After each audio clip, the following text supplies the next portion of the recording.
Good afternoon. My name is Julia. On behalf of Cambridge Assessment English and Cambridge University Press, I would like to welcome you to the second day of our online conference, Cambridge Days, Unpacking Cambridge Exams. This day is devoted to unpacking B1 preliminary for schools. If you can hear me well, box.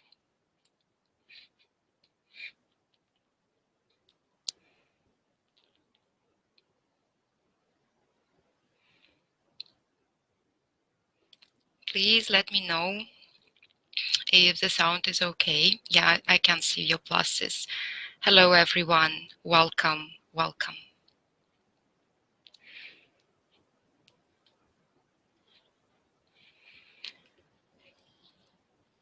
We do recommend all webinar attendees to use Google Chrome, or you can use an app, webinar.ru, that is available on Google Play and Apple Store. If you cannot hear or cannot see the video, cannot see the slides, please refresh the webinar page or reconnect to your internet connection or type @support in the chat box and a member of the support team will help you. Please be an active participant, provide feedback and ask questions. Just a reminder, please be sure to type your questions into the question box. We use chat box for some kind of general communication, to welcome each other and to ask some questions during the presentations. Your certificate of attendance will be emailed to you within a week of the webinar. We only issue certificates to those who have attended our live webinars. All webinars for teachers are available to watch afterwards on our YouTube channel, Cambridge Assessment English Russia. The link is in the chat box. Please subscribe and follow us on YouTube.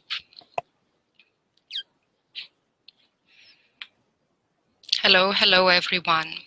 Before we start, I'd like to show you a short video that we created for our preparation centers, schools, teachers, to say thank you during this period of uncertainty.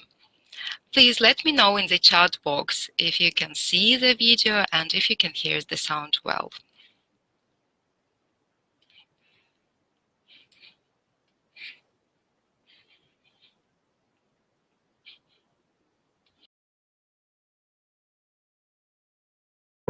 Во времена неопределенности очень важно продолжать учиться, чтобы быть готовым к будущим вызовам. Именно поэтому официальные центры по подготовке продолжают готовить к кембриджским экзаменам. Ученики и студенты двигаются вперед. Они изучают английский язык, который поможет им общаться со всем миром. Cambridge Assessment English всегда с вами, а особенно, когда вам трудно и необходима поддержка. Расстояние значит так мало, когда вы значите для нас так много. Готовьтесь и сдавайте кембриджские экзамены. Вместе мы сила.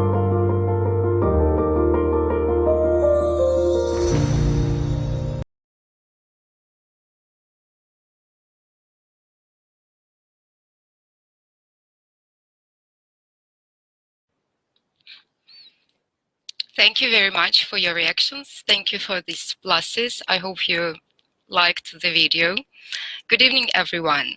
So today we have 4 sessions. All these sessions are about B1 preliminary for schools exam. The first session is unpacking, so the overview and some key information about the exam. The second session is pitfalls, the most interesting tasks of the exam. Then we have a break with our expert, best practice from one of our authorized exam centers, and materials from Cambridge University Press, books that you may use for exam preparation. It's already 3:05 p.m. in Moscow, and I think that it's time to move to our first session. I'm happy to welcome our presenters from Spain, Victoria Peña and George Heritage. Victoria is Senior Assessment Manager, Senior Assessment Services Administrator, and George is Assessment Services Manager for Spain and Portugal. Hello, George. Hello, Victoria. Can you hear me?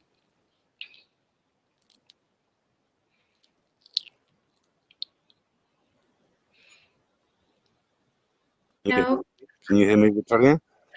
I can. Can you hear me? Yes, I can hear you. I can see you. Thank you for joining us today. Welcome to the second day of our conference. Thank you very much for having us. Thank you very much for having us. Hello, everyone. It's lovely to be in Russia again. Hopefully we can actually come to Russia one day. As Julia said, my name's George. I work in the office in Madrid, Victoria. Yesterday we had a look at unpacking A2 keeper schools, and today we're moving on to preliminary. So what will we be talking about, Victoria? We're going to be looking at some B1 preliminary tasks, and we will try to give you some ideas to develop your students' skills and also some practical tips to use in class. Yeah, we don't have time to look at every task from all the papers, but we'll focus on a couple, think about the criteria for writing and speaking, and hopefully do all of that in about 45 minutes. So let's get going. Yeah. We're going to start with writing, as we did yesterday, which is, I don't really know why we started with writing, but we did. What order do we normally take the exams in, Victoria? I think first is reading and use of English. Yeah. And then writing, then listening, I think. But anyway, a lot of teachers worry a lot about the writing. Students tend to do fairly well on the writing, which is because of all you wonderful teachers. But we're going to have a look at some different approaches and activities to help students. So thinking more generally, actually, should we put it in the chat box? What helps students improve their writing, apart from planning? Any ideas in the chat box? What helps students improve their writing? Practice. Practice. I think that was the first one yesterday. Yeah. Reading. Excellent. Excellent. Reading. It took a while yesterday for reading to arrive. But I think reading is as or more important than actually writing to help students improving their writing. Obviously exposing them to a lot of, well, a wide variety of texts, especially the types of texts that they'll be expected to write. Getting ideas what to write about, life-based tasks, making them as realistic as possible. Speaking to some extent as well, yeah. I mean, we're all for integrating skills wherever possible in class. I think that's the most natural way we use language. Teachers' feedback, definitely. Useful feedback. Yeah, we also saw self-assessment and peer assessment before. So. Excellent. Well, that's us done then. Should we move on? We've divided it into 3 areas, which we'll expand on a little bit. So preparation. The next one, Victoria? The next one is planning. Very important. And afterwards, reviewing. Exactly. Okay, so there's a lot of overlap between these, but planning and reviewing, definitely. And I mean, I would always tell my students to spend sort of 10% of the time allocated, planning what they're going to do carefully, and then reviewing it. The advantage of planning, if you freak out halfway through in the middle of the exam, which is easy to do, at least you can take a deep breath, look at your plan and carry on. And reviewing, as we all know, writing under pressure in an exam context, it's normal for slips to happen. So just taking a couple of minutes at the end to carefully review. It's very important. So breaking preparation down further, Victoria? Yeah, motivation. We should try to make our students or help our students to feel as engaged as possible. So with these resources, but also choosing topics that they are interested in and personalizing the material as much as possible. All this is going to help. And then also, George, convention. So making our students familiar with the different conventions of the different text types. And with this, we hope they will find good writing examples that they can use and extract relevant structures that they can then use later on in their own texts. Yeah, and I think that motivation and conventions, we were talking about real life tasks and trying to get them as engaged with the material as possible. We try as far as possible to make our tasks relevant and real life, but they really start, I think, at B1. I mean, A2, you write a little message, but B1, you start with an email, and you're beginning to use that more more everyday, realistic kind of language, more functional language. So bearing that in mind when helping them develop their knowledge of conventions and etc. should hopefully help with the motivation. And lastly, scaffolding, which we talk about a lot. Scaffolding is support, essentially, but varying degrees of support. So if you're starting off a B2 course, you probably want to look at the task, look at what they're expected to do in the exam, and break that down into its constituent parts and offer as much sort of scaffolding and support at the beginning and gradually take that support away until they are ready to sit the exam. Planning, Victoria? This has to do with writing the correct type of text, the suitable type of text. So we need to consider who we are writing to. So our target reader, this is going to have an impact on register and also the information that is relevant and that we want to share. Also thinking about task requirements, so the type of text and the content points that need to be covered.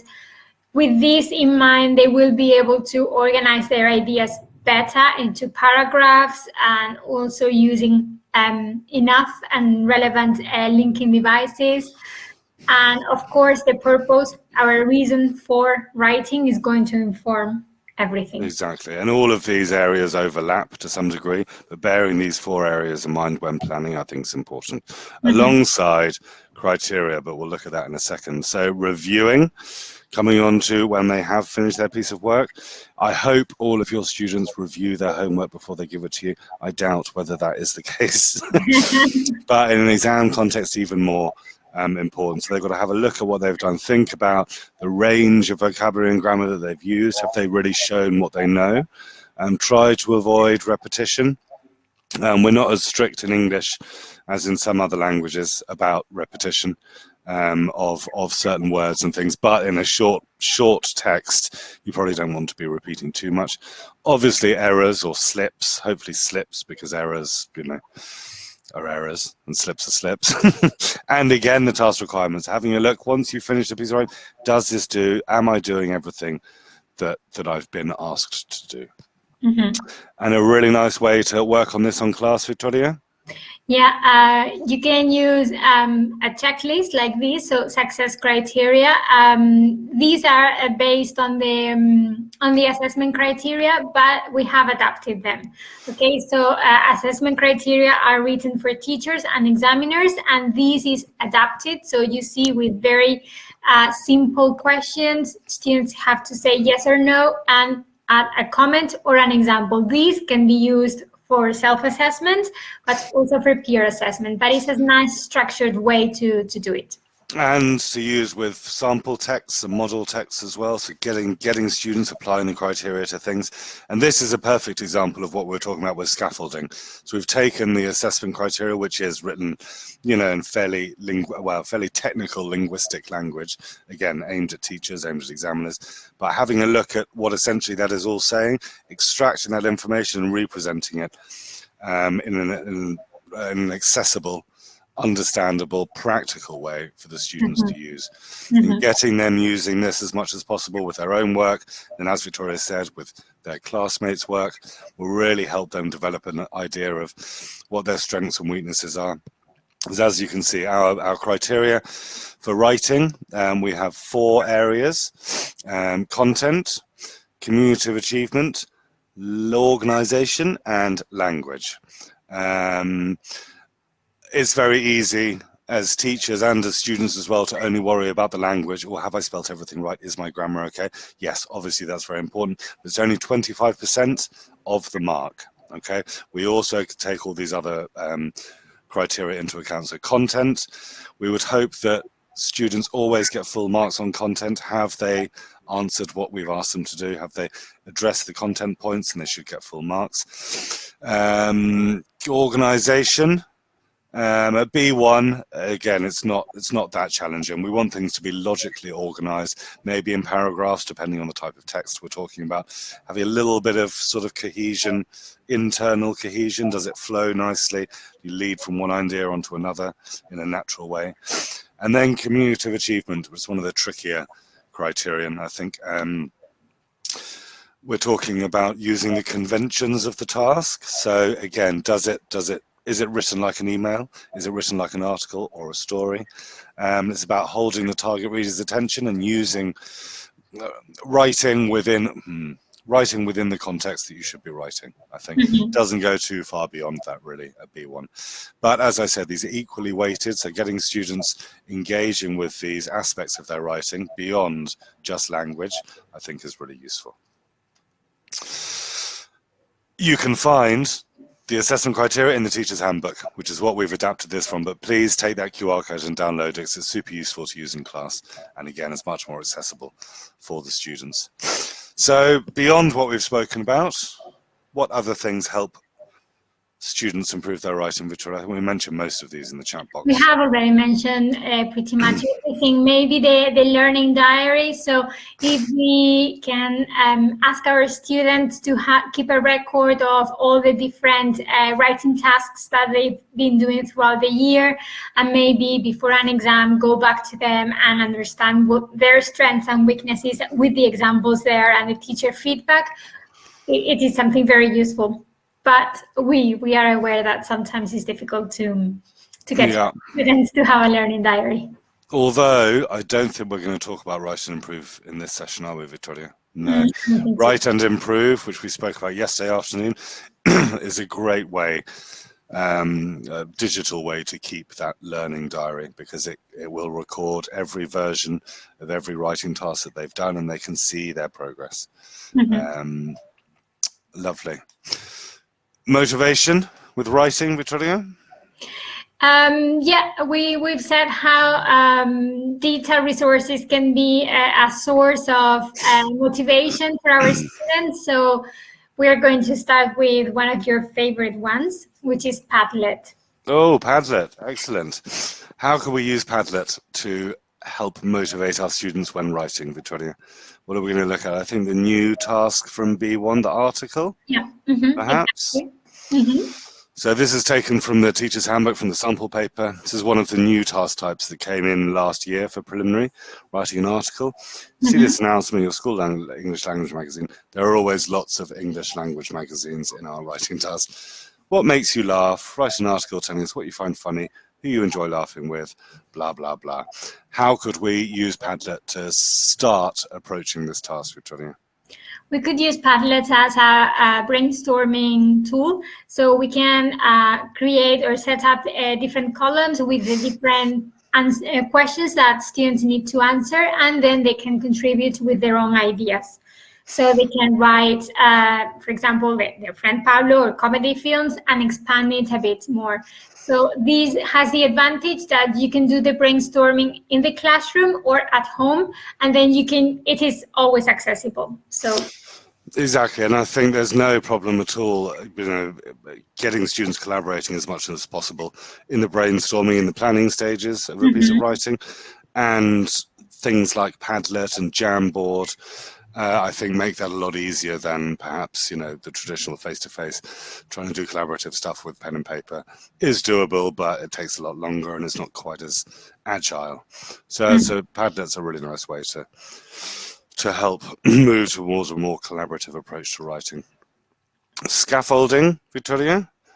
Yeah, we are going to get our students ready for the tasks with different stages. So we can start with a bit of discussion here with the email task, the writing part 1 in B1 preliminary. So they can have a bit of a discussion in class and get ideas about what they think about the email and the aspects of the party in this case. Exactly, a really nice, easy warm-up, and hopefully we'll be eliciting some of the functional language that they do need to do this, which we'll look at in a bit more detail now.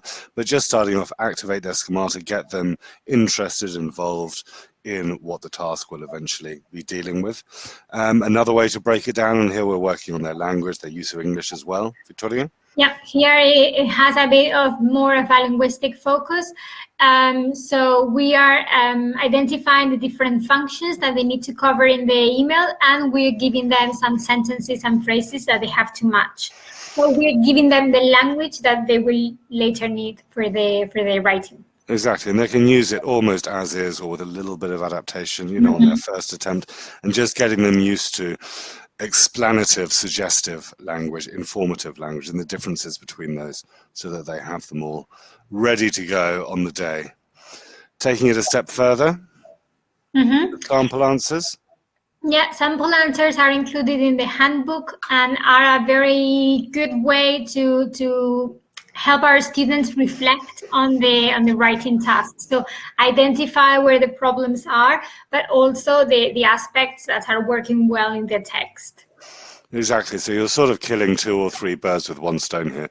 We're focusing on some quite specific B1 language, typical spelling mistakes, typical grammar, slips and errors, but we're also exposing them to the layout, the conventions of an email, because apart from the slips, this is quite a nice answer to the question. It's got some typical B1 errors in it, but you're dealing with several language points and areas at the same time doing something like this. What's the difference between sample answers and model answers, Victoria?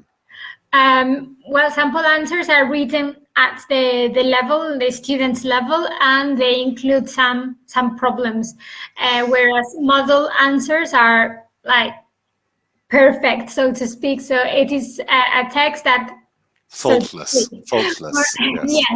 Okay. So students can identify the aspects that are working well and incorporate them to their piece of writing. Exactly. And if you want more of a global focus, you can still use model answers and ask how they can be improved. Again, use the assessment criteria, say what they're doing well, what they could be doing better, and then we're working maybe a bit more on things like communicative achievement, organization, even ask them to paraphrase. Rewriting is a really good higher order thinking skill, and there's maybe a bit much at A2. Well, at A2 with little chunks, but at B1, I think getting them to start thinking about how they could reformulate things is another really nice activity to help them with their writing.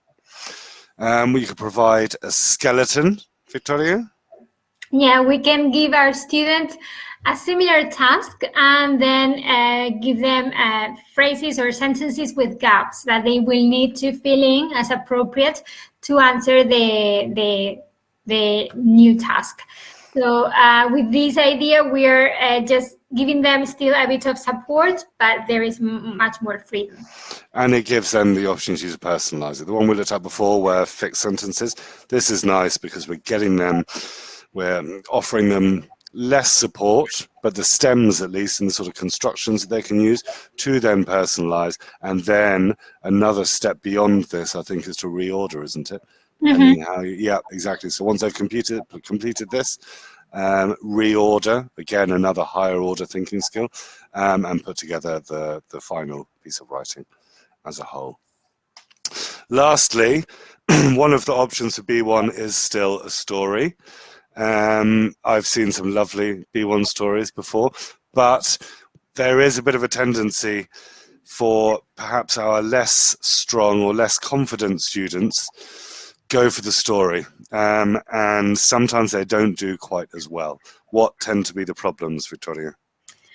Well, story is less structured than an email or an article in a sense, so they may have problems with tenses, so it is the plot isn't very clear, and the time references are unclear as well, and then as a result the story doesn't flow. Exactly. Not necessarily a clear meaning, beginning, middle, and end, exactly. etc. So sometimes it is seen as the lazier option, but it doesn't tend to work very well. Make sure your students, even your less confident ones, they have the tools that they need to answer the article make sure they know how to do the email, and your strong students who have a lovely command of language, etc., let them do the story. But generally, we would advise against your less able students going for the story, unless they've had a lot of practice. So using models and understanding the different conventions, Victoria? Yeah, at this level, our students are becoming familiar with different types of texts. And here we can see that there may be some problems. They may face some problems. For example, they may not be familiar with the different functions that they need to cover. They don't know how to explain or agree, make a suggestion. So we need to make sure that we've given them the linguistic resources they need. Exactly, and that we have asked ourselves these questions about the task before we start dealing with it. So what functional responses are exactly needed, what conventions they need to know, and generally, I mean, what we all do naturally anyway is sort of preempting the problems our students will have before they become problems. Right, that's writing done. Moving on to reading, briefly, I think, Victoria? Very briefly, yes. So, what helps students develop their reading skills? We spoke about this yesterday for A2 if you were here. Taking it up a notch here for B1. Prediction is always useful. Giving students enough practice and working towards B1. B1 is beginning. Once they're getting up to sort of B2 and C1, definitely, they should really be able to look at a text and in about 5 seconds have an idea of where it's from, who it was written for, and the general structure. That's higher up, but we can do that bit by bit at B1 as well. So that works with prediction and sort of text types and structure. Focusing a bit more now at B1, Victoria, on our sub-skills. Yeah, sub-skills. At B1, we can start introducing some expeditious reading sub-skills, maybe scanning. So this is something that we can introduce with enough support and then build up when we move on to higher levels. Yeah, using timed reading tasks for things like skimming or for scanning. Give them 3 bits of info they need to find and time them. So they're not reading the whole text, they're scanning. Or give them 30 seconds to read it and then tell us more or less what it's about, which would be more skimming, more sort of global reading. And obviously vocabulary is useful for everything, as we all know. We had to go at this yesterday, so apologies if you were here, but it'll be interesting to see if you remember. This is from the part 1, which is common to, it's a very similar format for A2 key and B1 preliminary. 3 of these are from A2 key and 3 are from B1 preliminary. Could you let us know in the chat box, which 3 do you think are from preliminary? We'll see if everyone falls into the trap again. So in the chat box, which 3 of those do you think come from B1 preliminary? Ooh, A, B, E. Ooh, C, B, and E. B, C, E.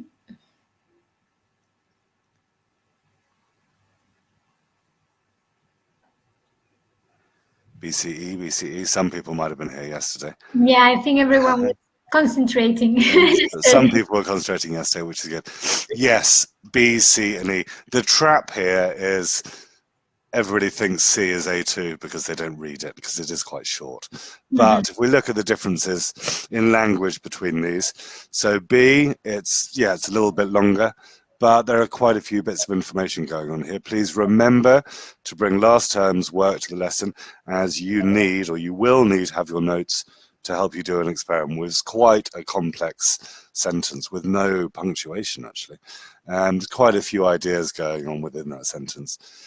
C is the one that catches people out, but it's quite complicated as well. No groups of 4 or more, unless by previous arrangement. There's a lot of things going on there.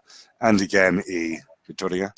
Yeah, actors urgently required by director, previous experience welcome, but not essential, as training will be provided if needed. So, again, quite a lot of overlapping ideas going on. Oh, here are the answers. I think these are all from, I thought E was from preliminary for schools. And B, actually. I think, apologies, I think B and E are from for schools, and C is from preliminary normal. We showed that yesterday just to show that there is no difference in terms of level and language between preliminary and preliminary for schools. It's only that the content, the content on the topic matter is more appropriate. So as you see, B, biology class, E, school play. That's the difference. There are a lot of, well, I don't know, in Spain for a while, there were myths that, oh, doing for schools is easier.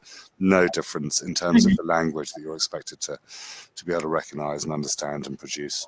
So ways for practicing this, Victoria?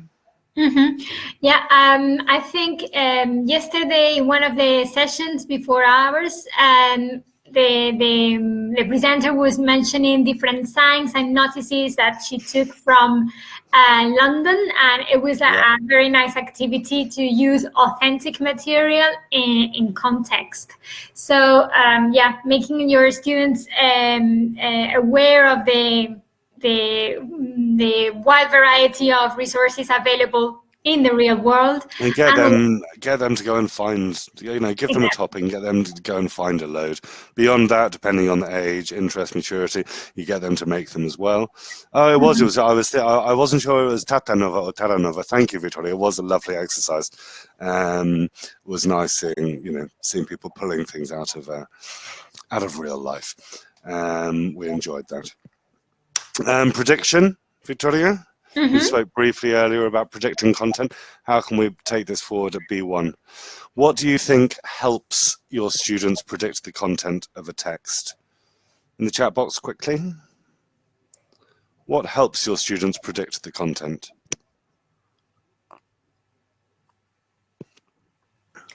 Pictures. Excellent. Have people seen this? Title was first. Yep, title, obviously. Pictures, lovely. What else do we have in the chats? Some questions. It is very nice to direct your students to the right type of information that you're looking for. Definitely. Keywords, yep. Text type will help to some degree. What I was saying about at higher levels, being presented with quite a long text and knowing quite quickly where it's probably come from, who it's written for. I think similar at B1, obviously with shorter text, they should quite quickly get an idea of the text type, which will then help them predict the kind of content. And a lot of vocabulary, keywords, etc. Yeah, a bit of background knowledge. And as I said yesterday, all of our tasks are designed as far as possible to not require any background knowledge. They are all very sort of general, universal topics, which at the same time would kind of assume that most students would have some background knowledge, so it will help them. But all of our tasks are designed to be focusing on the language, no background knowledge, but it will definitely help them. Jumping on to part 6, this is one of the more use of Englishy parts of the reading paper. I think it's the first time we ever have an open close, isn't it, Victoria? Yeah. It's the first time it appears in any qualification. Oh, no, actually, no, I'm lying. No, there's one in Young Learners.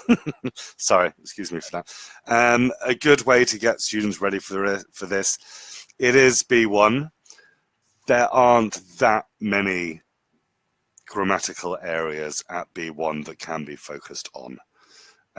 So we have a few of them there: superlatives, conjunctions, prepositions, relative pronouns, conjunctions again, auxiliary verbs, maybe some phrasal verbs, but not very much beyond that, really. Can you think of anything else, Victoria? No, I think you've covered everything. Anyway, everything is in the handbook. If they want to see a list of the grammar structures that are required, it is there. Everything is available there, and it's pretty old school. It's a pretty old school task, but most of us English teachers love grammar. I think the trick is gently giving students as much practice as possible. So I am aware that, when it's like we're doing grammar, a lot of students just like shut their eyes or start staring at the ceiling.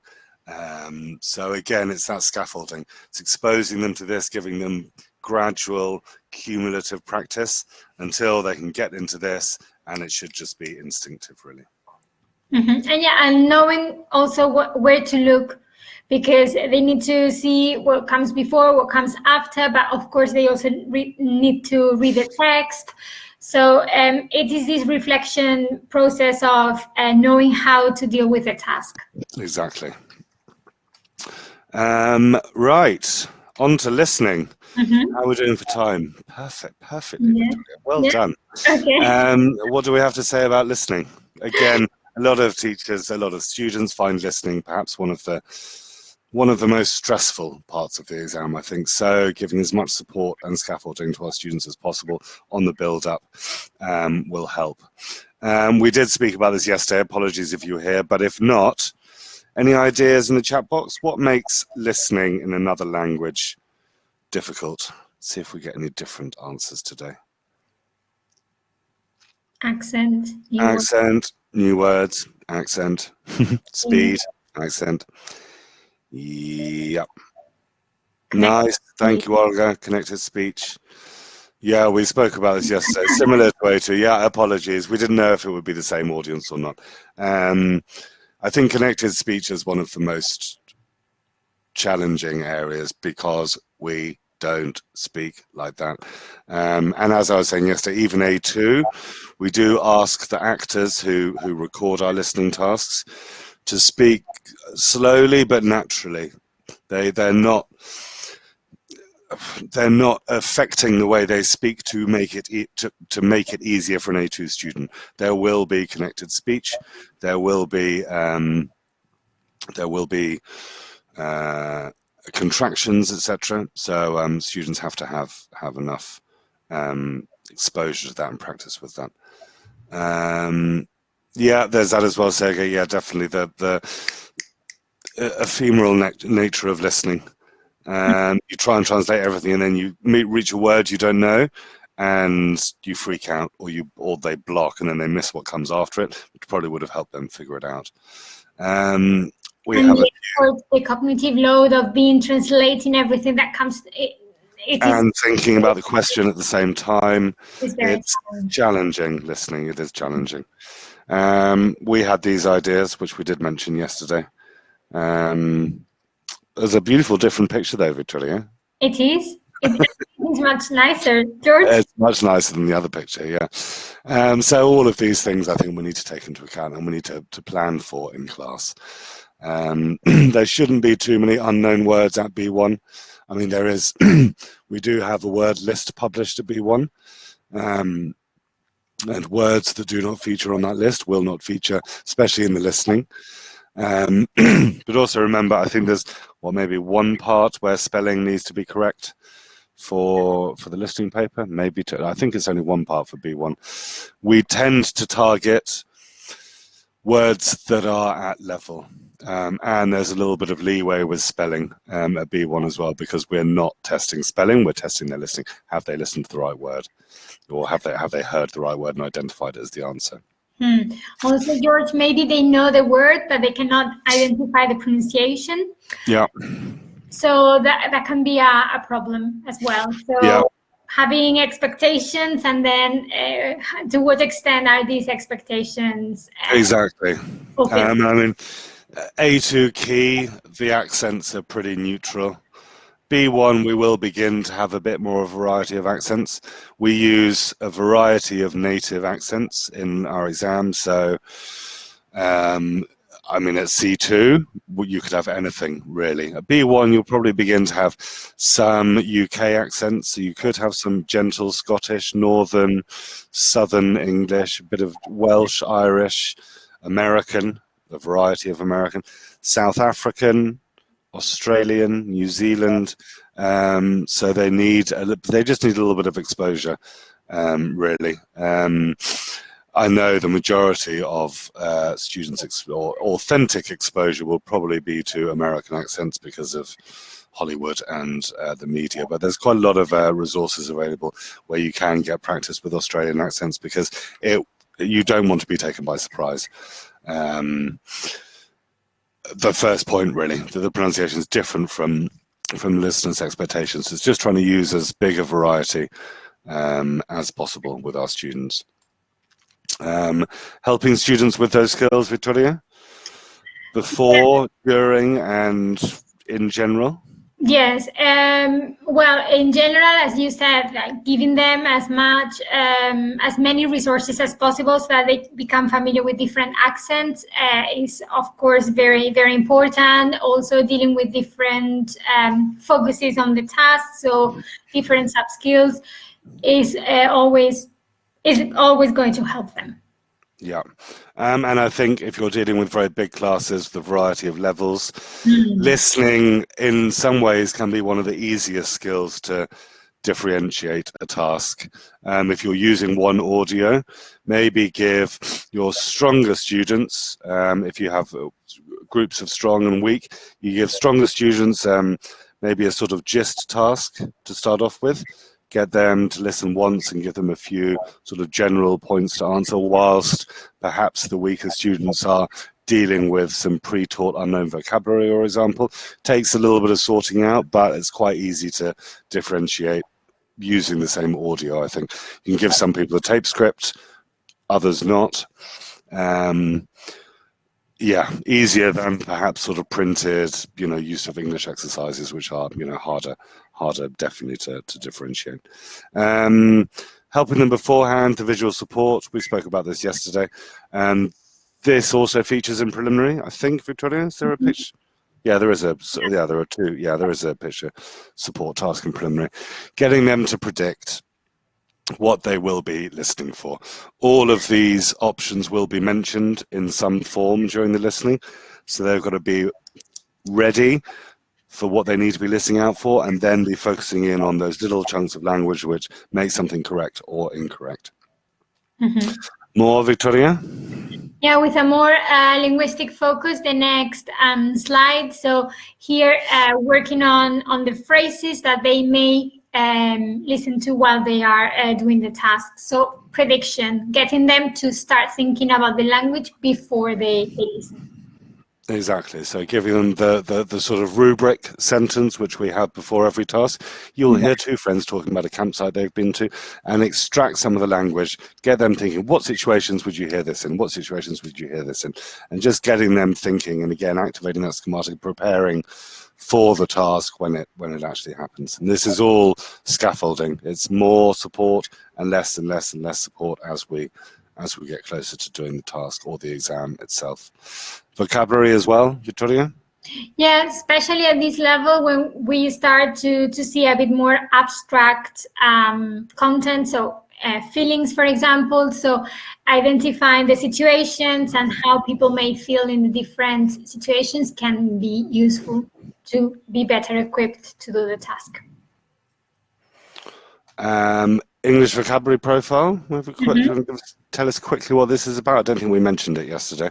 No, it's we didn't. A great tool. Yeah, it is a website where you can see at which level students can produce the different vocabulary. So there is a CFR level for each of the words, and different uses of the words can be at different CFR levels. So it is very, very useful. You need to take into account that the level is the level at which they can produce the words. So yeah, if it's for active skills, maybe. Well, using it for listening, you're safe in that way. Yeah. This is based on the Corpus project between us and Cambridge University Press, which has been running for a long time now, I think over 20 years. And so this is all taken from millions and millions of exam scripts and speaking tests, and it's at what level candidates can generally say or write a word. So using this as a guide for listening, you are safe, because if they can produce it, they will almost definitely be able to recognize it. I was thinking, reproduce, receive, no. Receptively, they should be a level. So it's a nice way, if you're unsure about vocab, have a quick check. But remember, it is that way around. So we would expect students, perhaps some of the words that are B2 at production might be B1 receptively. So bear that in mind, but it's a really useful tool. It also has English grammar profile, which again looks at grammatical structures and constructions and tells you what level students are generally producing these at in exams. Authentic material, Victoria. I think we can start with using authentic material more at B1. It's trickier. The lower the level, the trickier it is. It is. It's tricky, but maybe with the visual support, if it's a video as well, you can prepare your students for that. So you have to choose the material carefully, but it can be done. Also, exactly, and it depends. Exactly, it depends what your focus is. I think it's quite nice and can be very encouraging for our lower level students to be using authentic stuff with them. Just make sure that the task is appropriate, and let them know you will not understand everything here because this is native, but you can do this and this and this. It's a very nice way to help build their motivation. Final points for helping students whilst listening, Victoria? Yeah, we have covered them, but just using the tape script. So as a follow-up or while they are listening to support those students who are a bit maybe weaker, the option of listening again with a discussion before the second time you listen or without, different levels of support. Also, making students aware that they are not going to understand everything, but they don't need to. So picking out the key information, the information that they need to answer the questions, and doing this in a staged way, so with different stages, offering support is going to, we hope, increase their confidence. There are lots of different ways you can use tape scripts. Alina, I think you can use them beforehand. I think we were saying this yesterday. You maybe use a tape script a week or two before you do the actual audio to help pre-teach vocabulary, etc. You can use it afterwards to help them. I think it's very useful. Reading tape scripts as you listen can really help. I mean, it sounds very basic, but I think it is very useful. You can use tape scripts to help them identify the correct answer and why the incorrect answers are incorrect. Stronger students, you could get them to play with the tape script to make the incorrect answers correct. And you can do that even from A2 all the way up. I think there are lots and lots of different ways. But hopefully, and I know building confidence is challenging, but using a variety of different approaches, hopefully this will help build their confidence. And what I said earlier about this picking out key information, giving students a completely authentic text, even if they're at B1, and giving them a task which is appropriate to them to help them pick out key information. They don't need to understand everything else. Hopefully that will again help build their confidence, help them feel more comfortable listening. So expose them to a variety of texts and accents, as we said. Teach them pronunciation features as far as you can. If your only option to do that is to expose them to a lot of accents, then please do so.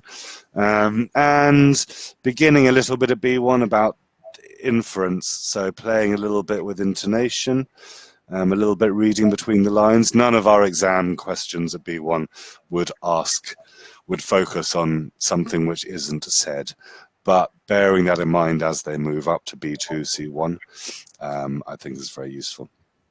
Getting them, teaching them things like in English, when we say, interesting, we normally mean the complete opposite. And you can have a bit of fun with that as well. Very interesting, Victoria. Lots of stuff available online. If you go to the Learning English section of our website, you can filter by skill, by level, and by time. Lots of ready-to-go listening tasks available there. And we looked at this in our resources session yesterday, but as this is B1, virtually anywhere is a lovely audio series. I think there are 9 or 10 episodes. It was directed for schools candidates. It's quite exciting. It's got a bit of Indiana Jones edge to it, hasn't it? It's got some archaeology and some intrigue, and all of this. All of these on virtually anywhere. Each episode comes with a lesson plan with B1 or B2 options, so it's all ready to go, and something nice that you could do over the course of a term. Yes, please engage with it. Check it out. speaking, Victoria. Yeah. I think we're more or less on time. So yesterday we didn't have very much time. We had a quick look at the part 2 in A2 key, and we watched a video. We're not going to watch a video today. There are plenty of example videos available on our YouTube channel. But just quickly, how many of these? 2 of them, Victoria? Mm-hmm. Yes. 2 of these come from A2, and 2 come from B1. So, answers in the chat box. These are taken from our speaking assessment criteria. 2 are B1 and 2 are A2. Which 2 are B1?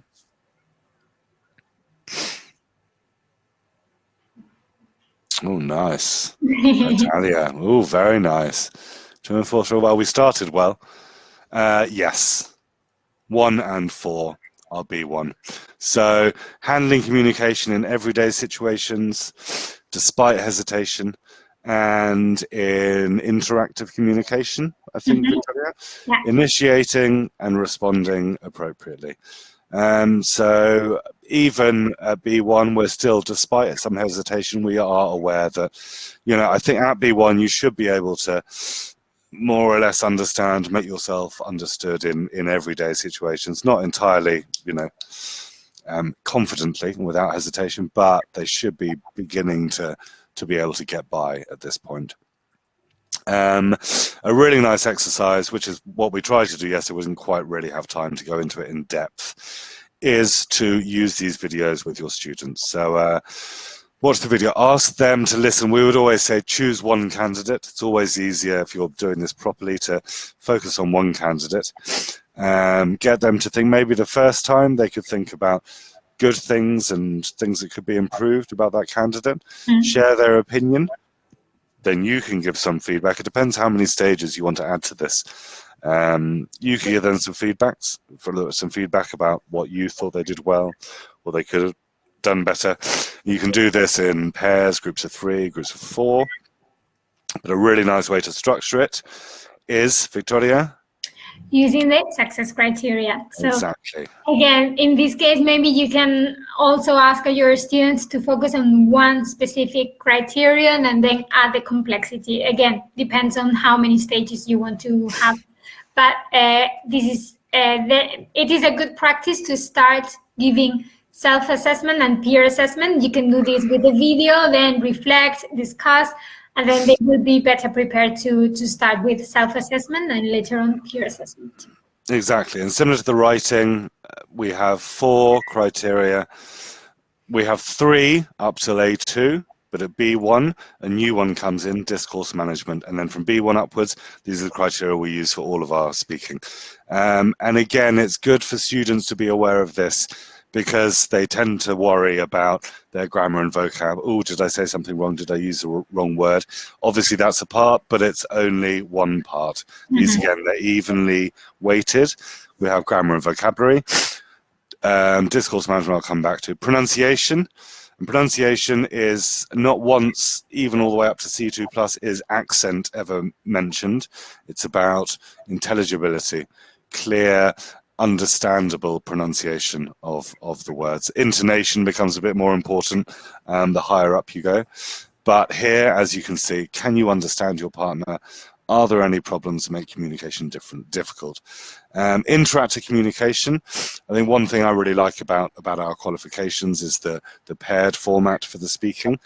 Because it does, as far as possible, provide a natural situation for candidates of a similar level to be interacting and using their language. In other exams, I mean, there are pros and cons to lots of different exams, but I think it reduces that sort of power imbalance a little bit, having 2 partners. So interactive communication, are they initiating conversation? Are they responding appropriately? Do they keep the conversation going? And discourse management. This only comes in at B1. Why, Victoria? Sorry, I'm blabbering on. Tell us about discourse management. No, sorry. Discourse management comes at this level because before this level, we feel that students don't have the resources to engage in a long term. So at this level, they have the resources and they can start practicing this and building up their skills. Exactly, and nor do our tasks reflect it. Today too, they have the questions with the examiner and then the collaborative task, but they're not producing enough individually to really assess them on this. But discourse management comes in at B1. We do have that individual long term describing the photo, and it's thinking about using shorter, longer sentences, not hesitating too much, keeping on task. It's being able to speak cohesively and naturally, really, more than anything else, trying to avoid repetition. But we've broken that all down for you now, so please download this. It's a really useful way to structure doing this in class. And again, as Victoria said, for peer assessment, get them to do it with a video, then maybe get them to do it with 2 of their partners. Students tend to enjoy one person being the examiner and the others. So you'd have in groups of 3 or groups of 4 with one person really assessing, one person as the examiner, the 2 candidates, and get them to swap round. It's a really nice way to help them build on this knowledge of their strengths, their weaknesses, what they will be assessed on, and what they then need to do to improve. This is the B1 Preliminary for Schools video on YouTube. We'll warn you, these are quite strong candidates. It's legally quite complicated to get videos of young candidates doing speaking tests, as you can imagine, and even more difficult to get perhaps not very strong candidates. So these are very good B1 candidates, but it's a nice way to get students used to how the exam is laid out, what they will expect, etc. And with all of the videos, you can download the examiner's comments, which I should always say, look at. A lot of teachers are like, what score did they get? What score did they get? Which is important, but it's more important to look at the criteria and the examiner's comments, because you will see they quote the criteria, give an example, quote the criteria, give an example. And I think using criteria is in many cases more useful than, and as you can see here, they all got 5s anyway. They are very, very strong candidates. Just to finish off, Exam Lift is a great new mobile app. We have it for A2 Key for schools and B1 Preliminary for schools. Please encourage your students to download this. It has lots of different exam practice, and not necessarily specific exam practice. It is all building towards what they need to do in B1 Preliminary. But it's a great app. We've had a lot of good feedback on it. Reading, listening, speaking, writing practice. And it is to some degree adaptive, so it will bear in mind what students have done well, what they've done less well, and that will affect what they get later down the line. It's the beginning of the future, this app. Skills-based activities. And as I said, we've had a lot of very good feedback on it, so please encourage your students. And they also get feedback of what they've done, so it is a learning tool. Instant feedback. And it's a nice, flexible, mobile, easy way to help them prepare. Beyond that, this section of our website, which you've probably seen about 6 times now if you started yesterday, you can access nearly all of our materials through here, supporting every teacher. If you haven't visited, please do. Likewise, your new English classroom, you may have heard about, Victoria? Yeah, launched in September, but constantly updated. So please check it out, no matter what your situation is, whether you're teaching online, face-to-face, or in a hybrid situation. There are guides, lesson plans that have been designed taking the current situation into account. Exactly. This was all done after lockdown, so it's bearing all of the sort of more challenging and changing teaching situations in mind. Also, teaching English online. I think this was first run a year or 2 ago, but the biggest ever was this time last year because of lockdown. I've done a few bits of this. It was super useful. I think Victoria did all of it.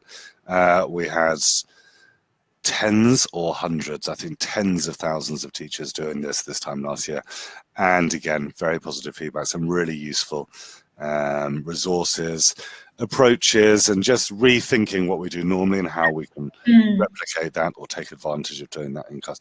I'm glad to see Elena says it was a great course. Starts again on the 19th of April. So go along if you have the time. And that is all we have time for. I don't know if we're 4 minutes over or 30 seconds under. I'm not sure. I think we are 4 minutes over, but... Okay, sorry, Julia, sorry. Thank you all for coming. Well, I'll be sending, Julia, I think will be sending on a document with all of the links from our session yesterday. So I think I'll wait and I'll do one document with all of the links from all 4 sessions, just so you have it and it's easy and accessible. Okay, thank you all very much. We might see some of you tomorrow for B2.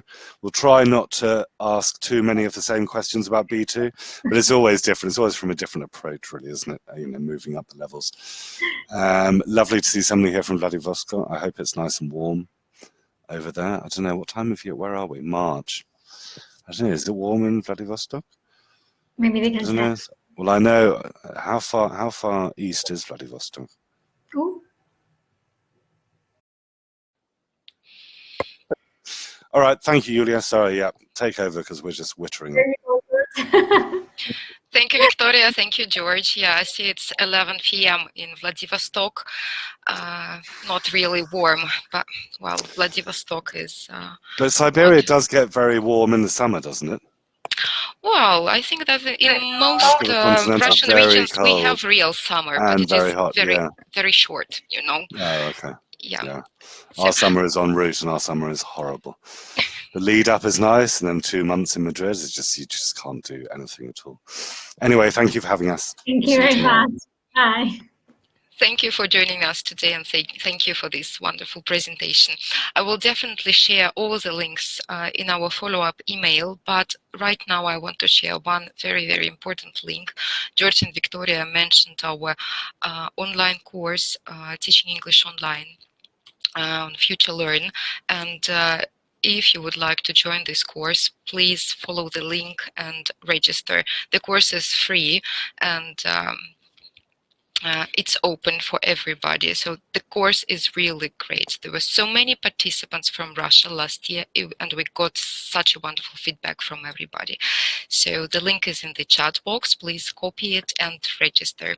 That's it. The course is free and really, really useful. Alessia, freezing in Moscow. Yeah, today the weather is not really good here. So once again, George, Victoria, thank you very much for this presentation. And I think that it's time to move to the second session of our conference. Claire Barnes, teacher trainer and Cambridge Assessment English presenter,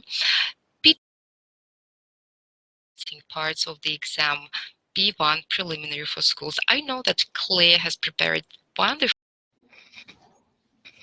Hi, Claire.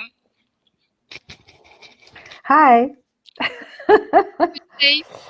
Okay, yes. Yeah, just to carry on with the weather forecast, where I am in Germany, it is plus 6 or 7 degrees. It's not great, frankly.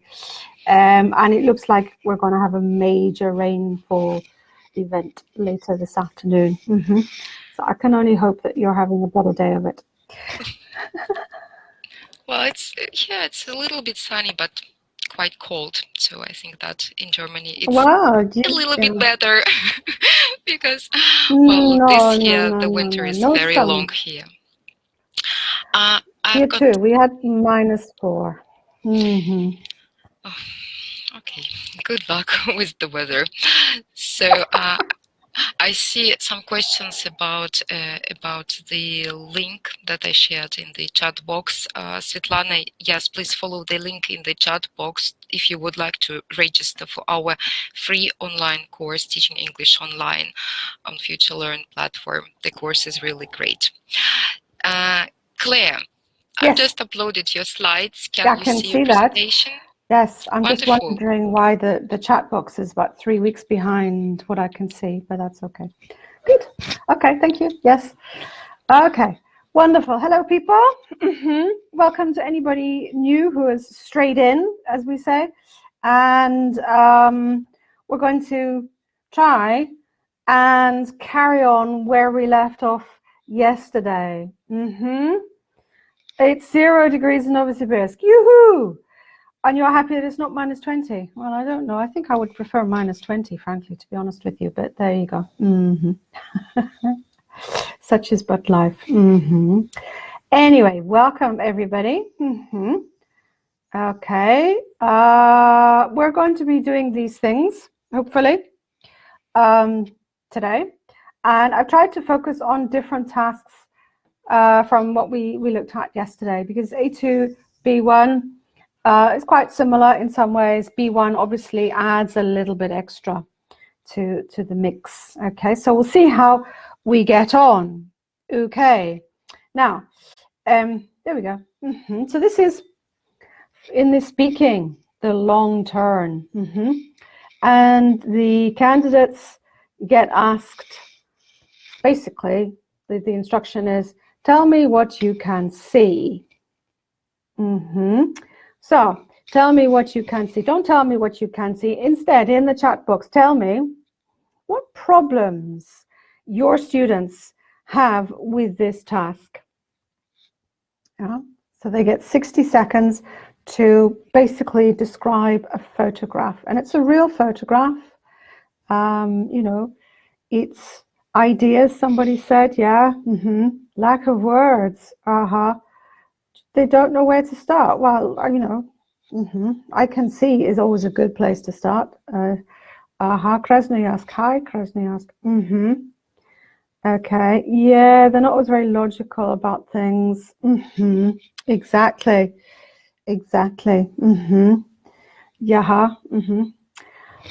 Speaking of this long turn and having to speak on your own for 1 minute, how many of you have done that? How many of you have secretly at home tried to do this task before you take it into the classroom? I can see some names from yesterday going, me. Okay, yeah. And how easy was it the first time you did this? Was it kind of like, oh, that's no problem? Or did you also struggle? Exactly. Yeah, somebody saying, yeah, recording yourself, always a useful thing, and then listening to it and going, oh, good grief. Yeah, and so on and so forth. It can be really, really challenging. So, yeah, you always struggle, Xenia. Well, you know, life is like this. And of course, you know, I teach teenagers myself, and I know, you know, I've got various different ones. I seem to have a lot of 15-year-old Ilyas at the moment. I don't know quite why, what the attraction is, but there we go. And I've got one Ilya who's B1 plus going into B2, and his idea of describing this picture is, I can see two women in a kitchen. That's the end of his long turn. Yeah, I have another 15-year-old B2 plus Ilya, and he gets on a lot better with this kind of thing. Yeah, because he's been in some ways better trained. He's also a much different personality. While he doesn't really like talking to anybody very much, he's perfectly happy to do what he has to do in order to get the point. So there we go. Right. And my suggestion for all of this, we're obviously looking at different foreign languages there. That's wonderful. I assume that's Dutch, but I'm not going to go with that. Another Ilya, you see. I had last year, I had 3 Ilyas, I think it was, and my colleague's son is Ilya, and I'm just surrounded by them. Anyway, strategies. Yeah. I would suggest that we practice, and obviously you're going to do this in your lessons again and again and again. So you can't really let your poor teenagers troll into a speaking exam like this and only having done everything once, because that's clearly unfair on them and on you as well, because you'll just get frustrated. So yeah, start them off, I think, by looking at, you know, what they can see in the picture. There's always a foreground, and then there's always the background. So I'm in the foreground on my picture right now. Oh, really? Yes. And then behind me, you can see what really are white walls, and you can see a door, and that's pretty much it. But on the photographs that you have in the exam, you've got a lot more detail in there, okay? So I'm suggesting, okay, in the foreground, first of all, who have we got? We've got 2 people, fine. What kind of people are they? So 2 women, okay, wonderful. Although the one on the left is probably a lot younger, so maybe it's a mother and child, mother and daughter. Maybe they are sisters, with the one on the right being older, who knows, yeah? Fine. What are they wearing? Well, the one on the left is wearing a dress, a check dress with short sleeves, you know, and the one on the right is wearing jeans and a t-shirt and so on and so forth. Yeah, and what are they doing? Well, they seem to be doing something on a table. I'm not quite sure what, maybe they're trying to prepare something, and so on and so forth. Do they look happy? Well, kind of, but they also look really quite concentrated, quite focused on what they're doing. You see, and I've already talked for quite a long time just about what's in the foreground, and then we get to say, okay, now in the background, and then you obviously get to look at, well, where am I? I'm in the kitchen in this instance, yeah. The kitchen furniture seems to be white.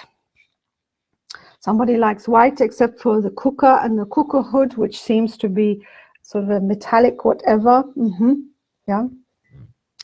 And so on and so forth. So you've got all sorts of things. If you're outside, then you can think about the weather. You can think about whatever it is you can see outside. Should they? No, why should they? They should just start. Why should they begin with any kind of introduction? The thing with you teachers, the problem with you teachers, sorry, I'm being very direct today. I'm having one of my direct days. But the problem is the teachers try to insist that their students produce a certain amount of formulaic chunks. And I'm not saying that's wrong, but here, to begin with what? Yeah, it's much easier to say, right, well, I can see, yeah, it's not about being able to necessarily introduce or finish them, because they're supposed to do that for the Russian exam. Okay, thank you, Irina. Yeah. Okay, if you think of the Russian state exams, Cambridge is totally different. So much more realistic. In real life, do your students go around saying things like, to begin with? Or, well, I'd like to start by saying how wonderfully well-dressed you are today. Or, and you know, things like this. You're not supposed to do that for Cambridge. That's not natural, is it? You know? Okay, right. Now then, we've got a number of activities here for you. You'll be relieved to hear. Okay. Whoops.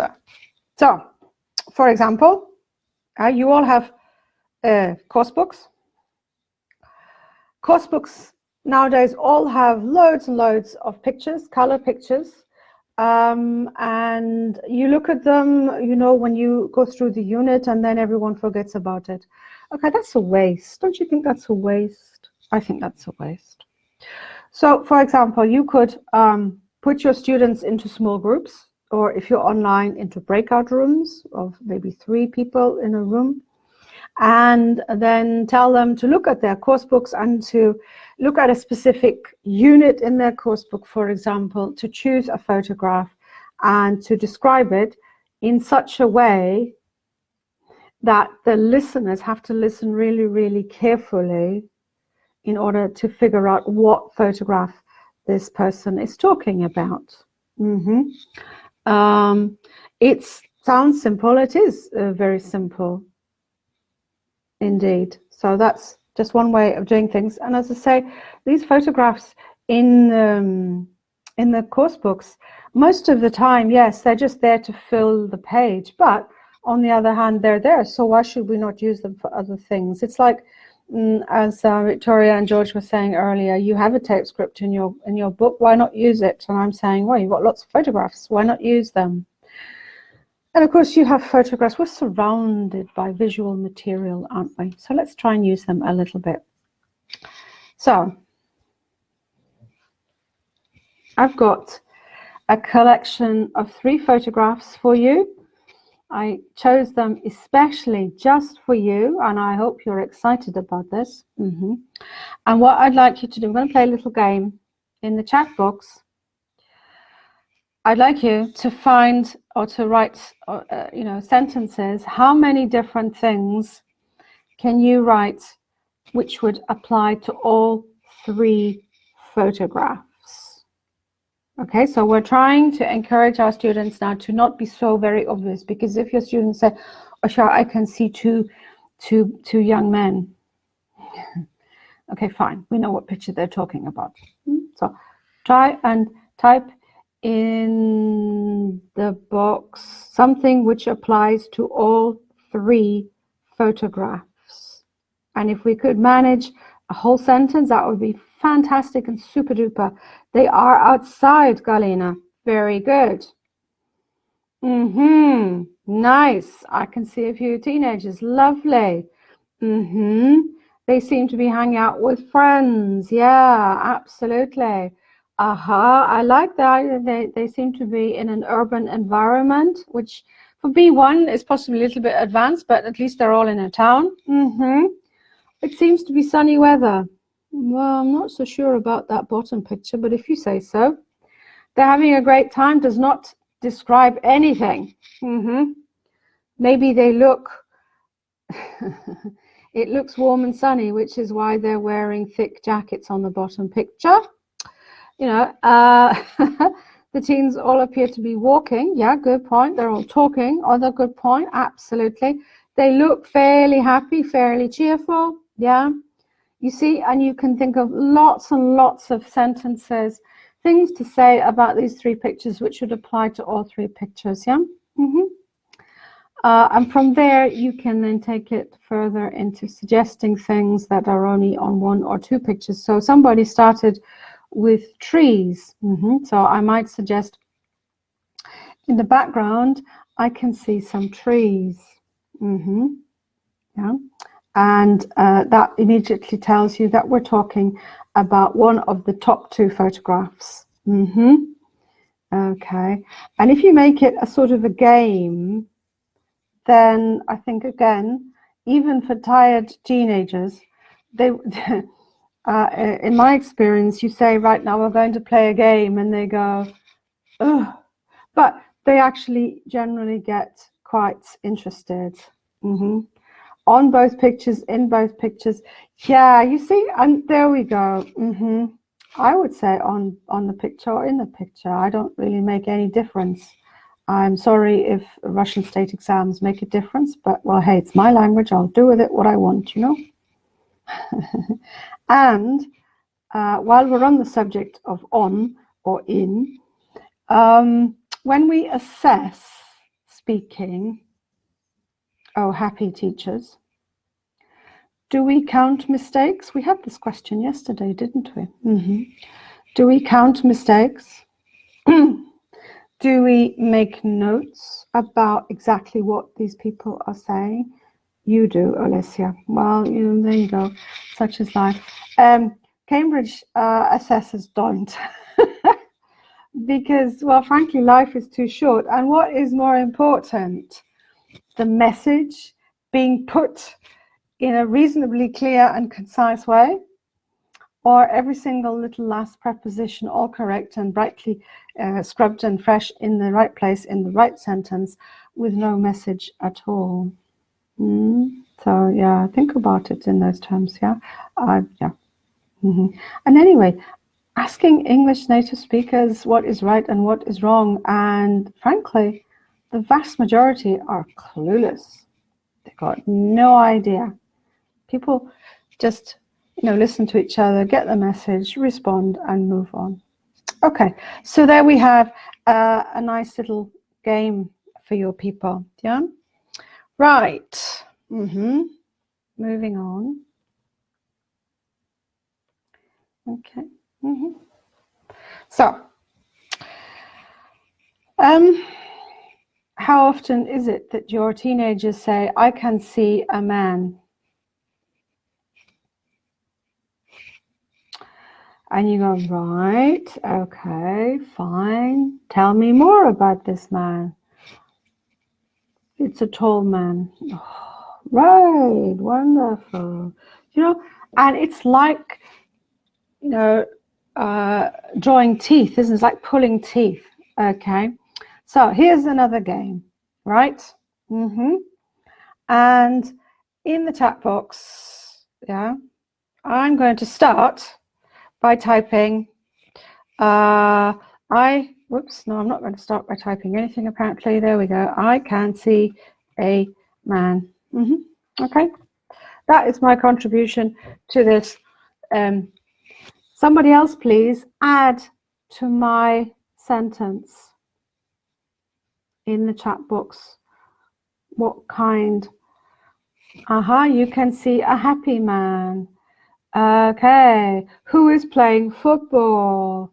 Okay, a happy football player running to his fans. Okay, right, keep going. Give me more and more information, come on. You think he's one of the best footballers? Okay, if you say so. Wearing a sports uniform. Okay, so yeah, the shirt and whatever from his own team. Yeah. Exactly. Excited after the win. And the idea about the game here, okay, is that you put your students in smaller groups. Okay, so you've got maybe 3 or 4 people in the group. I think if you make the group any bigger, then you've got too many teenagers doing nothing for long periods of time, and you know how disastrous that is. So keep the groups quite small, 3 or 4 people, also online, and then give them a picture, okay? And get the one to start, I can see a man, and the next one has to say, okay, I can see a happy man. And then the next one has to say, I can see a happy man who's running. Okay, and the next one has to say, I can see a happy man who is running to greet his fans. And the next one then has to go, I can see a happy man who is running to greet his fans because he has just scored a goal, and so on and so on and so forth. And you have to keep repeating everything, but also add, I can see a happy man wearing dark blue shorts, a dark blue shirt, running happily towards his fans because he has just scored a goal, and so on and so on and so on. Could be Afro-American, we don't know. We have no idea where he comes from. Exactly. It's a kind of a game snowball, as someone said. That's a very good way of putting it. Absolutely. And so on and so on and so forth. So that we build up more and more information. And the idea is that, well, okay, so we know that ultimately in the exam, they're not going to remember this level of detail. But because they've done this kind of game again and again and again, they're more used to actually automatically coming up with this kind of detail. And that's the big idea here. Yeah. So again, something else that you can play quite frequently, and you can use also the photographs in your course book, or get them to show, find their own pictures, or get them to show photographs of each other if they're not too sensitive about things like that. Sometimes some of these teenagers can be remarkably sensitive about pictures of themselves. Yeah, that's why they don't like using the camera when they're online. Yeah. However, what can we do? Right. Moving on. The audience is applauding. Someone is saying yes. Absolutely. Okay.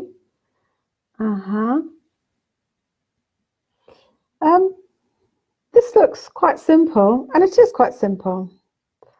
But when you come across something and you can't quite remember the English word, it happens to me all the time. I'm learning new words all the time. I have no idea what half of it means, but and that's just in English. So we tend to paraphrase, and we tend to paraphrase a lot. Yeah, I think the English-speaking world and also the French-speaking world are renowned for this kind of thing. So here, yeah, it's a guessing game, Svetlana. Indeed. So we're going to look at trying to describe things in different ways. All right. Now, I'm going to describe something now. And I'd like you to write in the chat box what it is you think I'm talking about. All right. As soon as you think you know what I'm talking about, feel free to write that in the chat box. So, you find this in many buildings, but not in all buildings.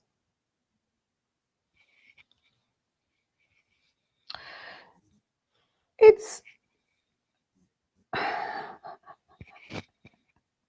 a bit like a television, but it's not a television. But you can use it to see things. Yeah. It's used to let light in and also to let air in at any time of the year. Yeah, most of these tend to be made nowadays of plastic. Sometimes you can find some made still of wood, but they tend to be very, very expensive. And so mostly these are made of plastic, white plastic, and they have a transparent material in the middle of them. An air conditioner. You have very, very strange air conditioners, is all I can say. Yeah. Yeah, not the blinds, because they're transparent. And what is the point of blinds if they are transparent, you know? So it's a thing in many parts of the world that people use to spy on their neighbors with.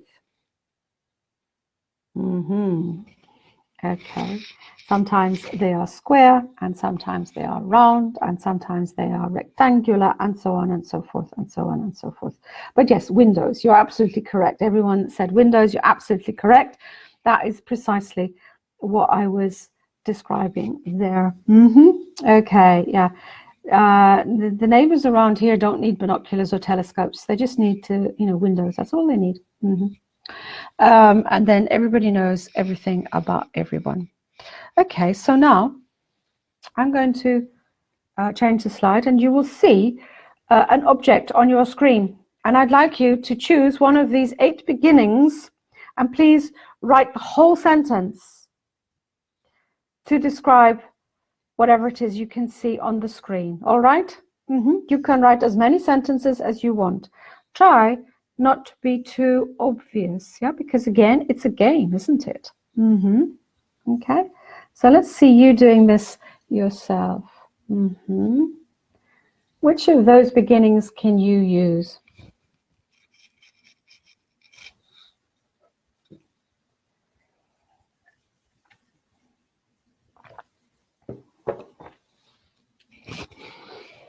I assume people are writing, because I am going to wait until you do.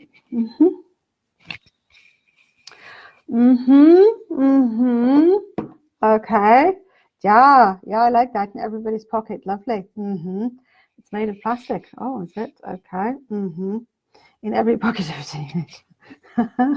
I thought they were physically attached to the hand. It's just obviously. It is used. Yeah. Okay. Yeah. I would suggest, Anna, that not just most teenagers, but yes. It's similar to. It's used for playing games. Absolutely. Yeah, good point there, Irina. Yeah, it's like a small computer, I think you mean, Evgenia, not a commuter. Just got these vivid ideas of commuter passengers racing around in my hands. But yes, lovely. There you see. And I think, again, as we were saying yesterday, you must have either a small mobile or a big hand. I'm not sure about that, but whatever. As we were saying yesterday, it always helps students, not just teenagers, but low-level students, and even yourselves. Let's be honest about this. Yeah. It always helps if you can somehow, first of all, prepare the sentence. And if that means you're going to write it down, well, fine, you're going to write it down. And the more you can write, the more you can then produce, and the easier it then becomes. And you can just keep changing the picture. Yeah. Okay. An inseparable part of our life. Lovely. Lovely. It's used for taking photos. Yay. Yeah. Exactly. Fabulous. You see, very, very simple. And of course, if you're in a physical classroom, then the idea would be you have a poster and it's parked somewhere on the wall, and you just hold up a picture and say, right, point to the wall. Okay, guys, I want however many sentences about this thing. Okay, lovely. Natalia's really gone to town there. Excellent. It looks like a very expensive toy. It's a kind of very expensive toy, isn't it? Yeah, I quite agree. Exactly. Okay, and that's really, really easy. A hellish machine for devouring our time and communication. Sergei clearly speaks with feeling there. Okay. Okay, so very, very simple. And as I say, you can play it as a game. You can use flashcards in the classroom or pictures online, and get them to describe things to each other and guess things with each other. Indeed, I'm not sure what is quite handy there, but a mobile phone is certainly quite handy. Yes. Svetlana would rather stay hungry than be without it. Good grief, that seems a little extreme, but okay, fair enough. Whatever you say. Right. Now then, how am I doing for time? Oh, we've got lots and lots of time, people. Fabulous. Okay, let's move on. Right. So, I've switched now to the writing. Okay. So one of the writing tasks that exist for a preliminary and preliminary for schools is, of course, writing a story.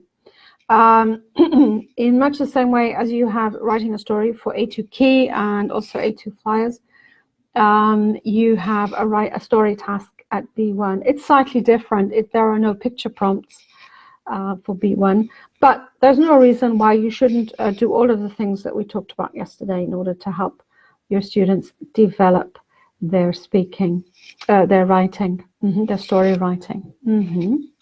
There's another one. So this is part 2 of the writing preliminary. You have to write either a story or an article. Now, before we go any further, silly questions here. So get ready to hit that chat box. How is an article different from a story? I mean, it uses English words, doesn't it? Some of you are not there. Yes, I'm sorry. Sorry about that. Life is hard. I'm sure there's a recording which will be published at some point. I try to avoid the recordings, frankly, but there you go. Style is different, yeah. Yeah, there's more opinion in there, absolutely. Slightly different structure. Yeah, register. It doesn't have a plot, that's true, but it does have a structure, hopefully. Okay, yeah. You usually write about yourselves. Yeah, but if you write, you do write about yourself. But on the other hand, if you're writing an article, then you do want other people to read it, don't you? So you've got to be quite creative about that. Okay, slightly different grammar. So where the story focuses on the narrative tenses, here you tend to be using, I would suggest, more present tenses and also possibly more of the modals to talk about conditionals and so on and so forth. But there's no reason why an article cannot be focused on something that happened in the past. You may well be describing something that happened in the past. It tends to be quite short. Yeah, exactly. Now, it says write your article in about 100 words. Yeah, they've got more of an input there, Ksenia. That is very true. And that's just basically to get people started. Yeah, it's very rare now to find an exam writing task where it just says write. Yeah, it's all about giving input so that people who find it hard to think of ideas just like that have something to work with. Yeah. So it says write your article in about 100 words. What does that mean exactly, about 100 words? I mean, are those wonderful people, the army of script markers that is maintained in the UK, and are they really going to sit down and count words? Not less than 80. Where does it say not less than 80? No water. I'm sorry. What? Where did the water come in? Missed something. Okay. 90 to 110. Okay. Yeah. Words. Okay. Yeah. Yeah, I got that bit, Lilia. Yeah, I got that bit. Yes. It was the water that confused me. Okay. 150. Oh, interesting. Peel the beans. Svetlana is becoming opaque somehow. Approximately 100. Cambridge doesn't count words. Well, indeed they don't. Thank you very much, Paulina. 10 lines. Well, see, people write sometimes very, very small, and some people write very, very big. So about 10 lines is, yeah. Okay. Almost no creativity. Oh, sure, I wouldn't put it quite that bad, blackly, but whatever. So my question to you is, and please do not tell me what the Oge and Yege is demanding of everybody, but in this context, are you going to encourage your teenagers to count words?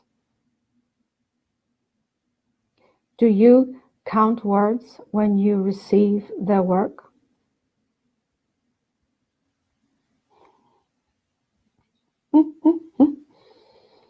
Not for Cambridge exams. Right, exactly. Okay, so counting words is distracting and counterproductive, because Irina says yes, go wash your mouth out, because if you are telling your students to constantly count words as they write, what is going to happen? What is going to happen? Oh, you're welcome, Alicia. Exactly. Thank you, Natalia. You then your mind gets distracted, and also if you focus your students on counting words. Okay, so I have to deal with these countless Ilyas. Okay, and the lower level Ilya writes a sentence and then counts the word, and then looks at you, sort of like, okay, I've written the whole sentence. Is that not enough? Okay, no. Develop your ideas. Write more. Oh, but then I have to count more. Don't count. Exactly. Yeah. So counting words is fairly pointless. It's a waste of time. It also means that your mind sometimes just blocks because you're too busy counting the words to think of whatever it is you're going to think next, you're going to write next, okay? And one of the techniques that you can practice also with your students is just telling them to write. So giving them a topic, telling them to write and write and write and write and write. To just write and write and write and write and write. If they run out of English words, we'll tell them to insert the Russian word for the time being, but to keep writing, because it's important that your students understand, just like more and more practice helps you to speak more fluently, more and more writing practice also helps you to write more fluently. The idea, about 100 words is a guideline. Clearly, if it's like way shorter than that, your article is probably not going to be particularly interesting or useful to anybody. If your article is a lot longer than that, then it could very well help the student or the candidate to a higher level. So remember, with Cambridge assessment, if you have, whatever a band 3 is the standard, and if you produce a standard piece of writing, well, that's okay. The more you write, the better the chance you have of getting to a higher mark and therefore possibly being certified. What if they write 200 words? Now, that's a very good question, Elna. My answer to that is that now with the new preliminary, they have 90 minutes. They have to write 2 things around 100 words each, right? And as long as they understand, okay, no, I must answer the questions, I must do that and that and that, they're not going to have time really to write 200 words, are they? Okay. It's quite incredible. Yeah. Yes. Okay. Absolute nonsense. Quite agree with you there, Katja. That's, yeah.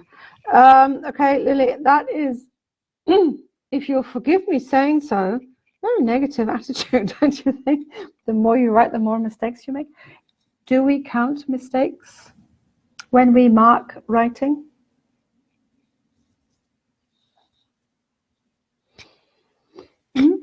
Do we count the mistakes? As in the same way as we don't count the words, we also don't count the mistakes. We look at the message.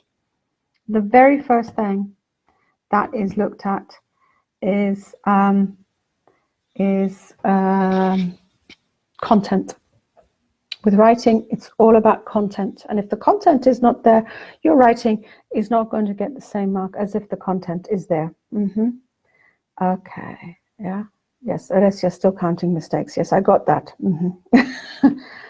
Very determined lady there, obviously. If they prevent understanding, exactly, that's when we begin to have a problem. So, and that's when you read something for the first time, it's all about content. Can I understand what this person is trying to say? Has this person actually answered the questions or followed the prompts in this case? Yeah, what is the favorite season? Have they said what is the favorite season? Have they said why they like this season? Have they just said what's the weather like? Have they, and so on and so forth? Yeah, okay. And then we'll worry about the errors much later. Content is content. Content is content, Sergey. Yeah, we have 4 criteria: content, communicative achievement, which is genre and style and so on. We have then cohesive, what do we call it? Where you look at the discourse management, essentially. So cohesive devices, is it coherent, and so on.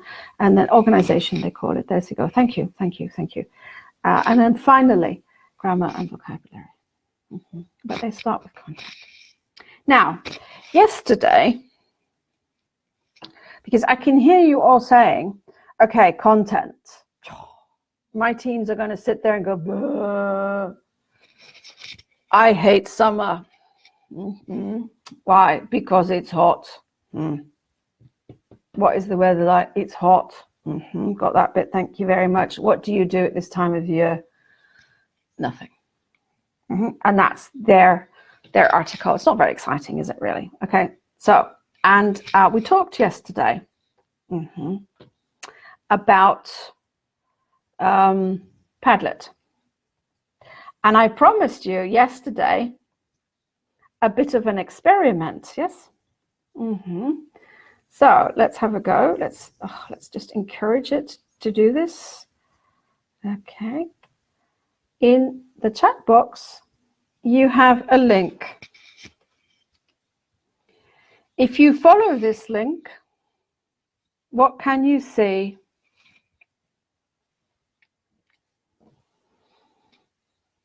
Yeah. You should be able to see a Padlet page.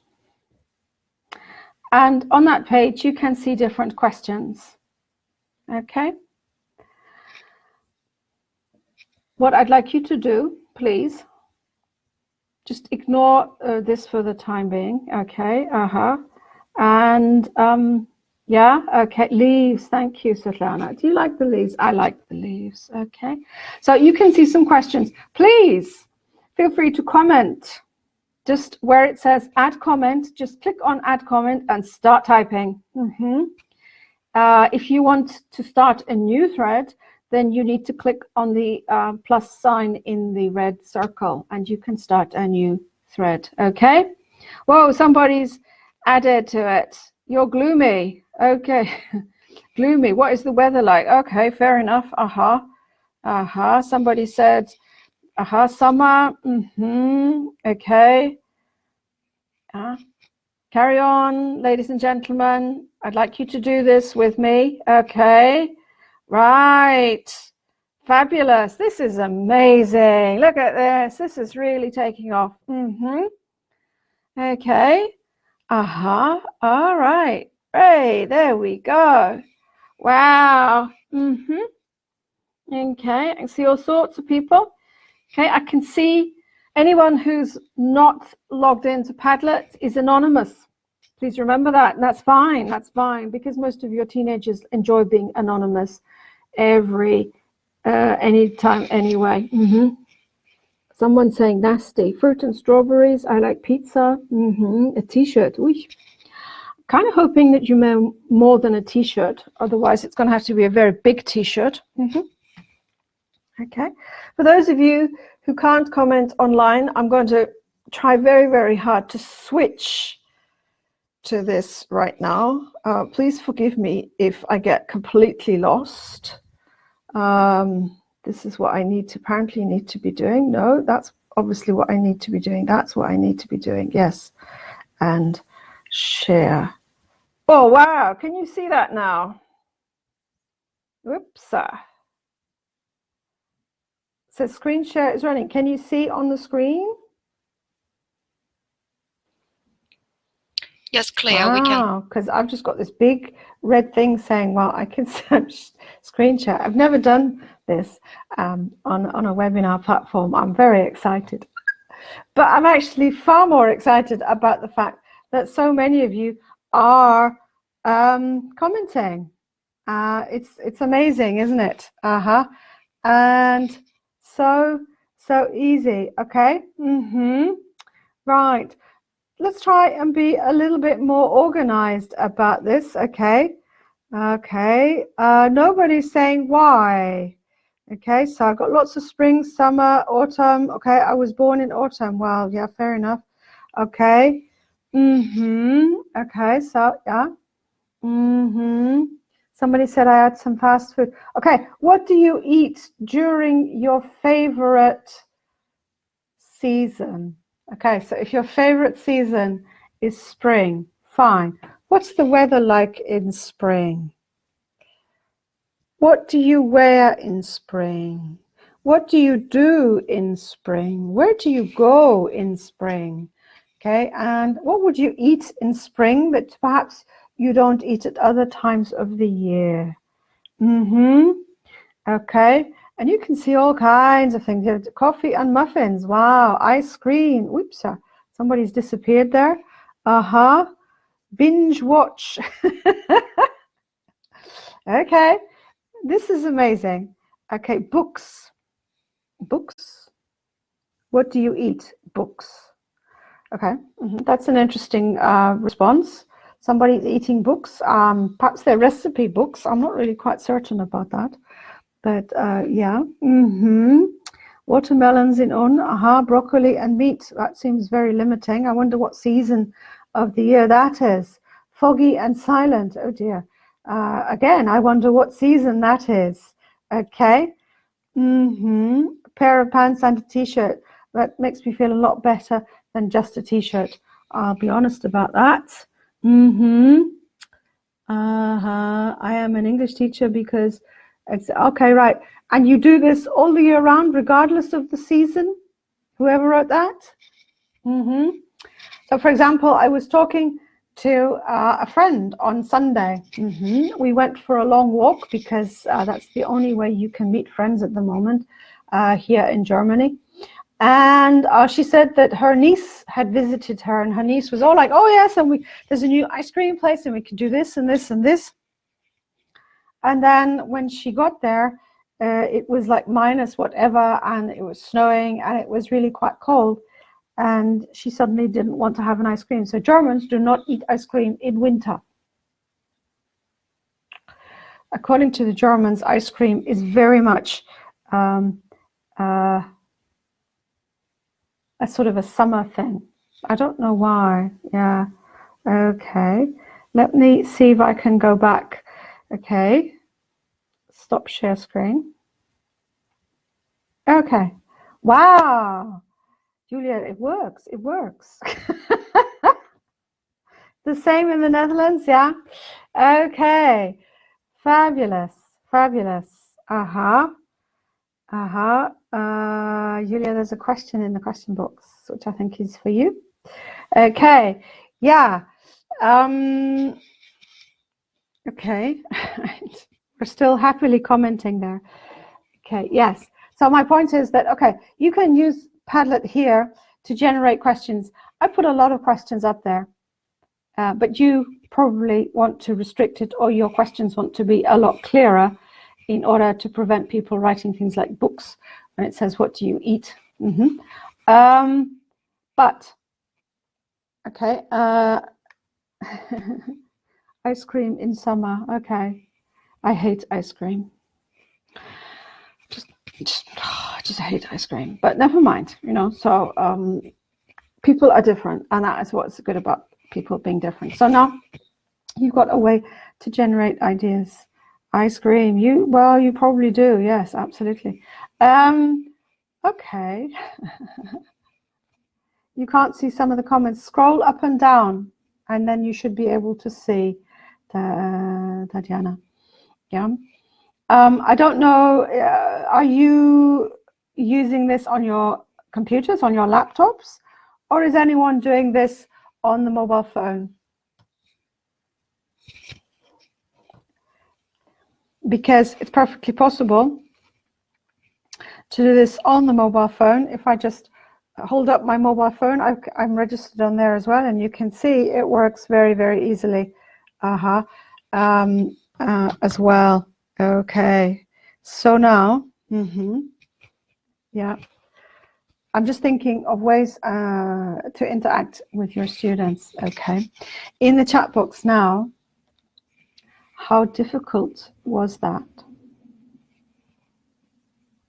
On a scale of seriously simple to horrendously difficult, how difficult was that for you to join in with and to comment?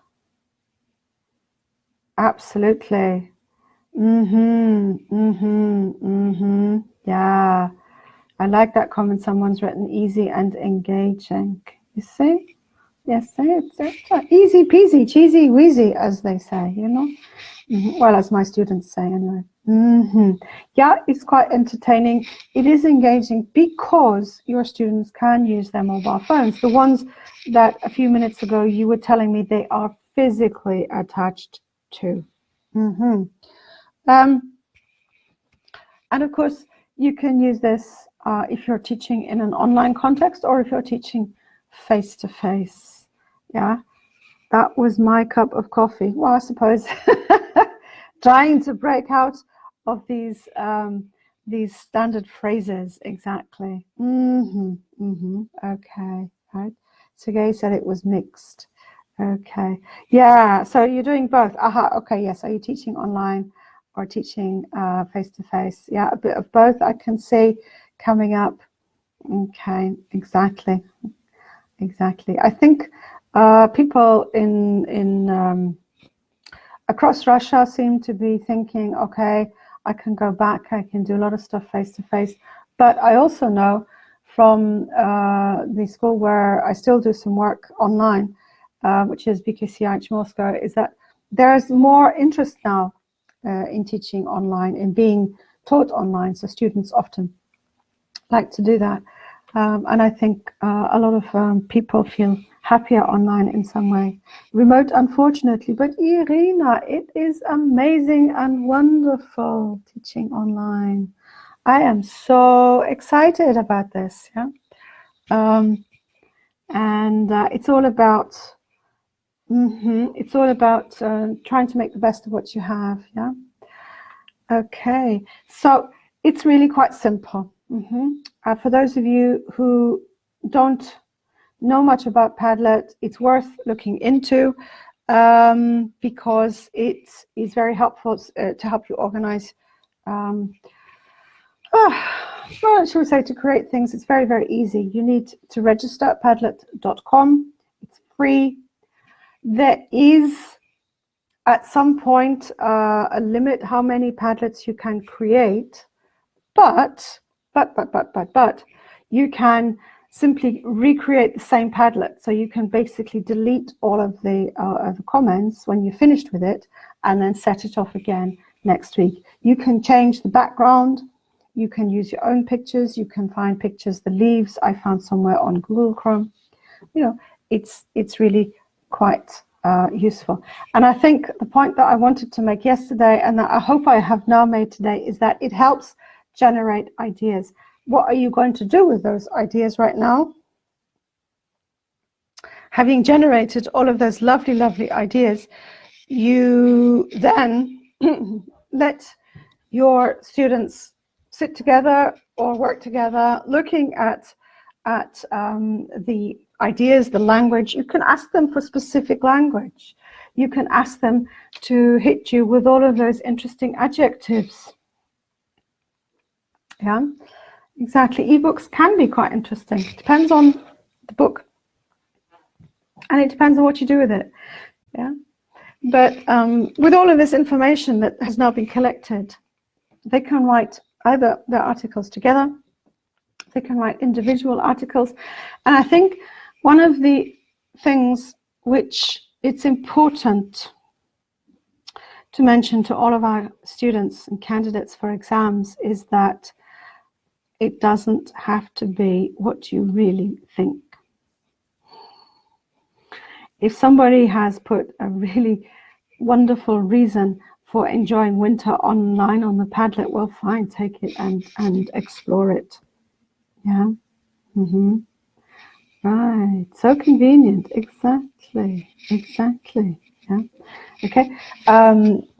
Remember, as I say, I think the problem is that a lot of people say, "Oh, it's got to." I don't like winter. I can't write that I like winter. Well, why can't you write that you like winter? The people in Cambridge don't know you. As far as they're concerned, you're a number. Who cares? Exactly. Sometimes do find it difficult. I quite agree with you, Eleanor. But if we don't tell them, and if we don't keep reminding them, and then they're not going to get into the hang of it. You could use the Padlet then to say, okay, let's collect all of the ideas, all of the information related to winter, and then all of the information spring, summer, and autumn. You could create 4 groups within the big group, and having collected all of the information, all of the language related then to that one season, tell them to write the article. Get them used to writing about things that they haven't really thought about, or get them used to saying things that perhaps are not true for them. Because again, it's all about the language. It's not about saying truth. It's the same in the speaking tests. Yeah, a lot of teenagers suddenly stop talking because they say, I hate picnics. I'm never going to go on a picnic. And that's the end of that conversation. Yeah, exactly. To make things up. Exactly. They find it difficult to make things up. Indeed, And that's one of the reasons why I think Padlet can be quite useful. All right. I think I have now come to the end. Okay, that didn't work. Let me try that one again. For some reason, this thing is now, there we go. Yeah, Padlet. Okay, sorry. And it's time for me to stop talking. Thank you very much. Yeah, in seconds and attach it. Well, exactly. Thank you very much. I hope you enjoyed our little experiment today. I'm very excited that it worked so well. Thank you so much to all of you who were here and who participated in the Padlet. That is absolutely fabulous and wonderful. Come back tomorrow and maybe there'll be another surprise. I've stopped talking now, Julia. You can start talking. Thank you, Claire. That was really great. Now you are our expert in screen sharing and Padlet. So, and it seems that I'm a good teacher. Thank you very much. You're Thank you very for welcome. See everyone tomorrow. Bye. Yes, see you tomorrow, Claire.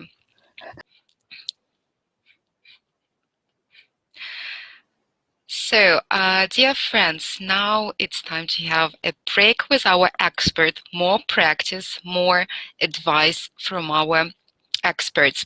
So I would like to invite and introduce Anna Ponosova. Anna, can you hear me? Please click on go on air and start webcasting. Hello, Anna. Hello, nice to see you. Nice to see you too. Thank you for joining us. Anna is Cambridge Exams Preparation Advisor and Teacher Trainer, Britannia Language Center. This is our authorized exam center, RU098 in Perm, Russia. Anna, thanks a lot, and I've just uploaded your slides. I hope that the control panel is available for you. Yeah. Right. Yeah. Yes? Yeah. It is. Yeah. Yeah. Okay. Great. So the floor is now yours. Thank you, Julia. Thank you very much for introducing me. So, hello, dear colleagues. Not sure what time it is now in your time zone, right? But good evening, good morning, good afternoon. I'm really happy to be a part of this event, right? Really excited to be sharing. Hi, great. I'm so happy that you're writing in the chat. So I've got about 15 minutes now, and I hope I will fit into this time limit.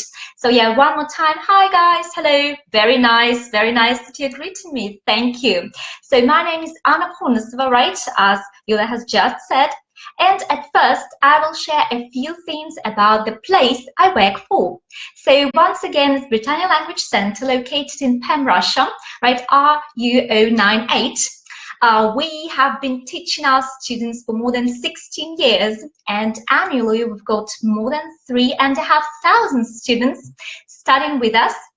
And we have become, we have been the center, the official preparation center for Cambridge exams since 2010. So we've got some experience in preparing our lovely candidates for various exams.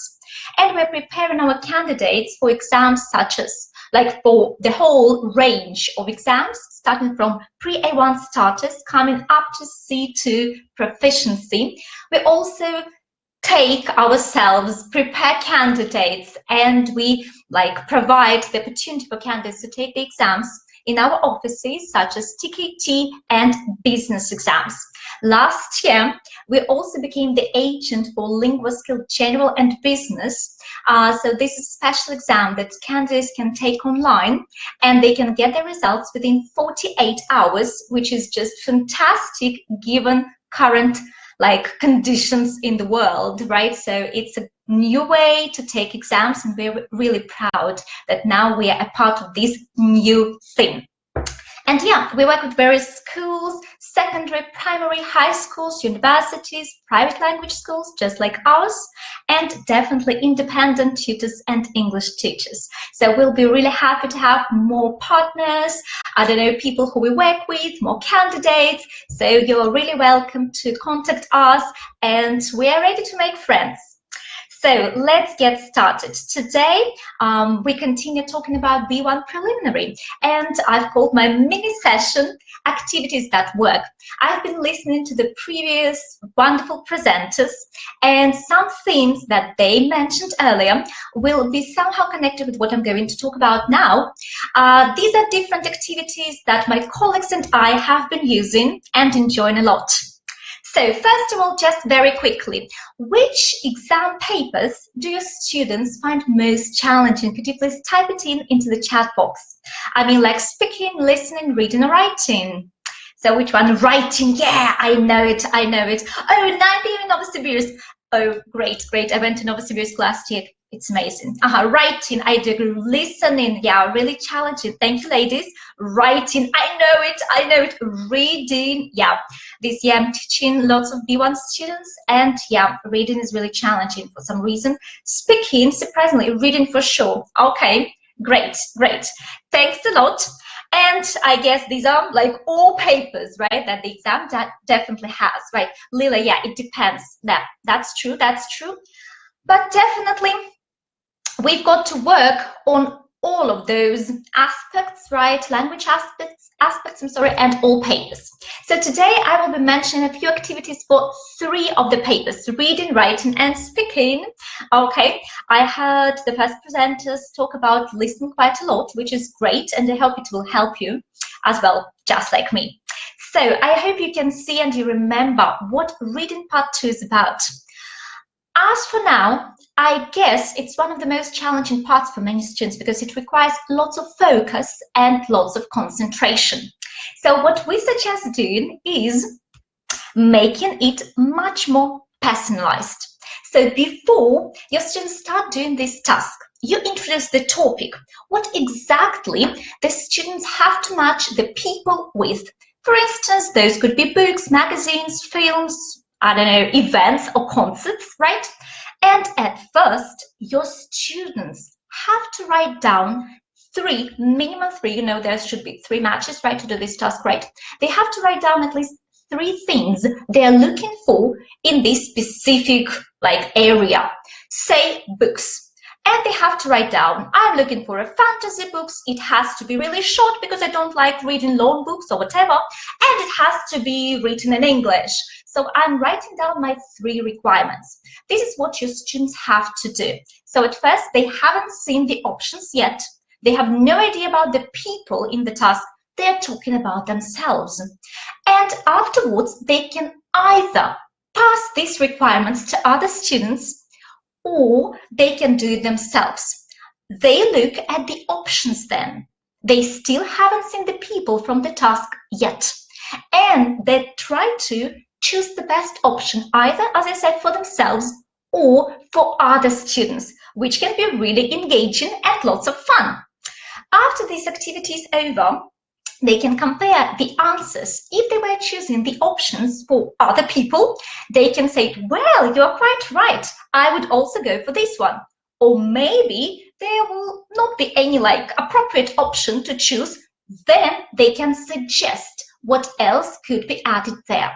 Having done this activity, students might feel much more engaged and I guess quite excited to read about the people given in the task. Afterwards, they're given the full task and they're ready to match. Then they can also do a little bit of a free practice activity. They can say who from those people in the task they associate themselves with. So next time they do this activity, this test task, they will think a bit more personally about the options provided. Next, we're moving on to reading part 6. I guess it's also really tricky, right? No options given, and students have to come up with their own answers. Yeah, that's a really hard task. But again, we would like to make it much more personalized. And again, we would like to engage our students much more. This time, and I guess you know about this great opportunity to differentiate this task and make it more unusual. You can ask your students to prepare a task for their peers, their teammates, group mates, classmates, friends, whoever. You just print out the same texts, similar texts as the one you get in part 6 reading, and you either fill in the gaps if it is an exam task you copy from a textbook, or you just find some texts similar and definitely B1 level. You distribute different texts to different students and you ask them to kind of delete. They can use a correction fluid or correction tape, delete the words from the text. And beforehand, you definitely have to ask your students to focus what type of words there could be. Those are prepositions, as you know, determiners, quantity words, right? Pronouns, maybe some conjunctions. So they will be much more engaged in what they have to choose or delete, right? So they know for sure what type of words there will be. Afterwards, they definitely exchange their tasks and try to complete them. Then they can compare with a partner or discuss with the person who made the task for them why this or that word is right. Of course, there might be multiple options, right? And definitely your students, I hope, will feel much more confident, right? As long as they can make a task themselves. Writing, parts 1 and 2, right? I remember a few people mentioning this paper as a tricky one, right? And here we have got both tasks. So here we have been thinking in our language center about the criteria, right? Claire mentioned them earlier, like assessment criteria for writing. Sometimes they might be quite unclear, quite vague for most students, right? We definitely have to make sure that students know what they are and how they will be assessed. But sometimes they're not really specific and students might get lost, what do you mean good language? What language is good enough, right? Or how do I know that my content is good enough, and so on and so forth. So we suggest breaking those assessment criteria down into a few more specific pieces, right? And prepare customized checklists for your students. You can use them for self-peer or teacher-led assessment, so you can make a variety of tasks here. I'm going to show you a real task prepared by one of my colleagues. This is what she does with all of her writing tasks that they do in class, not at home. By the way, it's really important. Most students say that it's a waste of time, but we believe that sometimes it's really worth writing tasks in class. So students know the time limit, they're much more focused, and I guess they concentrate more. So what she does is the following. After they have studied some topic, and normally, thank you, Victoria, I do agree. So we use say prepare books in our language center, fantastic Cambridge books. After your students have studied some topic, say shopping, you have learned the vocabulary, you have learned the grammar, you have discussed some linking devices, and now you ask your students to use as many words, as many structures, as many linkers as they can in their writing, the ones they have just learned, so that they activate this language, this target language. So it's not just good language. This is say using the word purchase instead of buy, right? And so on and so forth. So you can see what my colleague does. She awards some kind of bonuses or kind of points for each structure that has been used. Say, if you use past simple, 3 points go to you. If you have used past continuous, 3 points go to you. And this is a great way to activate what students know. So when they do the real exam task in real exam conditions, they think, aha, these are great structures. This is great vocabulary, not just some vague definition. Let us move on, and we are going on to speaking parts 1 and 4. So definitely here you are asked, your students are asked different, thank you, Marina. Your students are asked various personal questions or questions on a wide range of topics. So it sounds quite simple, but sometimes students lack, imagination, or they don't give, explanations, right? They don't go into detail. So we suggest having questions around the table game. So each student has to write their name on a piece of paper, and they have to pass this blank piece of paper only with a name on it around the class. And other students have to write down various not repeated questions on that piece of paper, any questions. But I suggest providing some topics beforehand. You can put them onto the board, say hobbies, school, education, food you like, and so on and so forth. And you can also ask your students not to repeat both the topics and the structures. So after they have written the questions for each of their peers, they get their piece of paper back with their name on it and with a list of questions, and then they can answer these questions in pairs, and they will be really like varied and really exciting, and they will, I hope, feel again much more involved. Next, speaking part 2. This task has just been covered by Claire, right? And it's really quite challenging, isn't it? And yeah, what we suggest doing is, again, making it customized and personalized. At first, while you're practicing in class, ask your students to describe the photographs taken by them. So nowadays, even though, yeah, I would agree that teenagers usually don't like being photographed, well, not all of them, but anyway, but most of them like taking photos, right? And you can ask your students to describe their first or last picture in the phone. If they refuse to do so, then you can just ask them to choose any random picture on their phone or Google for some cool pictures online that they like. Then you can set a task beforehand on a specific topic. You know that on Monday you're starting to talk about traveling, or you start talking about free time on Monday. So ask them before you go on weekend, you ask them to take a photo of their weekend activities. Again, if they're not willing to be like photographed, ask them to take a photo of their pet spending its weekend, okay, eating, sleeping, whatnot. And I believe it will be, again, much more exciting and engaging. And then they can either describe their own pictures on their phones or exchange their mobile phones and talk about the photographs. Thank you, guys. Thank you for your support.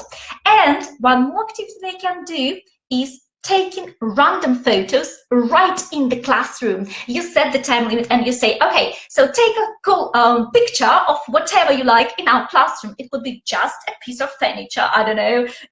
Even that one could be described really well. Or they can take photos together if they're willing to. And afterwards, having laughed enough, I hope, they can get down to describing pictures. Let us move on.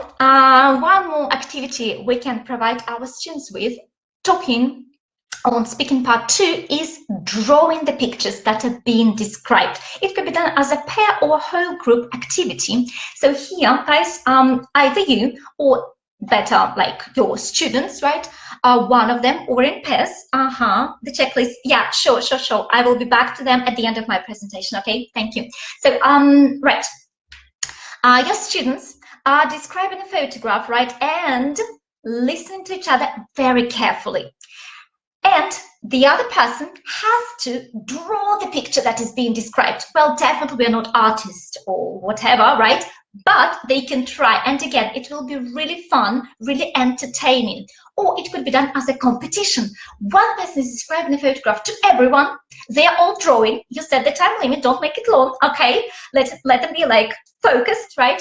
And then you can compare whose picture is the closest to the original one, and it will be really cool. And yeah, speaking part 3 here, the guys have to do a task together, right? That is collaborative task, right? And here they again have to be really active, and to make them active, to make them enjoy the task. One more time, we suggest making it creative. So provide your students with theme-based tasks, not just like boring school trips, whatnot, that we have in real exams, right? Those could be like this one. Can you guess, guys, what we did in our Christmas class? What was the task here? What did our students have to do? Can you please write in the chat box? So what was the task? What was the question? What did they have to do? Can you write the task, please, into the chat box? So it was a Christmas lesson. Present for whom? Whose present is that? Okay, thank you, Paulina. But who the present is for? Okay, so to Santa, yay! Okay, so that's true. That's true. Kids for family members. What's your dream present? What's the best present for Santa? That is right. Actually, it's not even your favorite Christmas present or the present you're dreaming of, but that's the best present for Santa, because we always forget about him, right? He gives the presents to everyone, but he doesn't get any himself. So we gave the options to our students pet level, right? And they had to choose the best present for Santa. And afterwards, they could even suggest their own options, right? Why is Santa missing? Okay, yeah, he's like right here. Okay, so now, yeah, something nice for Santa, thank you. Or again, your students can be involved into making the task, and it's cool, it's really cool, it's really great and lots of fun. You can ask your students, these are real tasks that our students did in our speaking club. So they have to provide the options, right, in the task. They have to write in the options into these like ovals or like circles, right? And you can either at first ask them to write the options, just say write furniture pieces, but you don't say the question yet. They can either make up a question later, and it can be really random, or you can give them the question, and then they have to exchange the papers and do the task in pairs. Or it could be the question given, and then they make funny options for the question. Again, they exchange the papers and do the task. Like here we have got, what can these presents, how can these presents be useful for Lord Voldemort from Harry Potter? And we have got nice options like nose, shampoo, Harry Potter, right? And so on and so forth. So again, students get used to being really involved into the task, right? And like taking pleasure in it. Afterwards, they can deal with the task at the real exam really well. So yeah, I will come back to the checklist just in a minute. I'm about to finish. So dear colleagues, one more time, my name is Anna Punisova, right, and I work for Britannia Language Center in Peña, Russia. You can see my email provided on the screen and our website. So if you would like to ask any questions, give any recommendations, give your ideas, share your ideas, right? We are really willing to make new friends, as I mentioned, to make new contacts, right? So yeah, please feel free to write yeah, to us. I'm coming back to this slide with the checklist. Scrolling back, here it is. Yeah, so just 1 minute before I finish my presentation, you can write a few questions into the chat box or the questions box. You can look at this checklist. Yeah, there was someone asking for it. And you can make this checklist with for whichever task you like based on what you have learned, right? Great talk. Thank you, Lena. Thank you. Thank you. Thank you. Thank you. Sorry, I had to really hurry up. Yeah. Speak too fast, but I really wanted to share all these things. We've got more, right? But anyway, yeah. Thank you. Thank you. I really, really hope you will make use of these great ideas, and I hope you will take pleasure in preparing your students for Cambridge exams. It's really worth it. Thank you so much. Yeah, I will be finishing right now, and you will definitely get these slides after the presentation. Thank you so much. I hope you will be sharing your energy with your students as well. Thanks a lot. Thank you. Yeah, so Yulia, this is it, I guess. I won't be taking anybody else's time right now, right? Okay, I'm done. Thank you. Thank you, Anna. Thank you for these great ideas. Dear friends, we'll share these slides with you. I'm absolutely sure that this checklist and other ideas will be really, really useful. Thank you. Thank you for joining us, and thank you for this inspiring talk. Thanks. Thank you. Yeah. So now let's move to the final session of our of this day, and I'm really happy to welcome our colleague from Cambridge University Press, Ludmila Kazhevnikova. Hello, Ludmila, can you hear me? I can hear you very well. Can you hear me? Yes, Ludmila Alexandrovna, welcome to our conference. Thank you for joining us today. Your slides are already available for everyone. We can see them. So I can see that you have this control panel and you can change the slides, right? Okay, let me see how it works again. Right. There we go. Yes, it works nicely. Hello, everyone. Thank you, Yulia, very much for introduction and for your wonderful smile. Well, it's really so exciting to see so many familiar names on the list of the participants. Again, hello, everyone. Hope to see you one day again in person. Meanwhile, my topic today is learning materials from Cambridge University Press. And together with you, I've been enjoying the first 2 days of this wonderful event.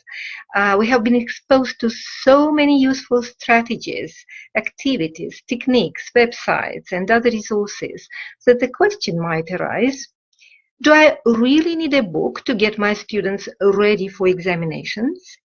You know, not long ago I did a survey of over 100 teachers, and I was very excited to get the answer that yes, we really need the books. Hello, everyone.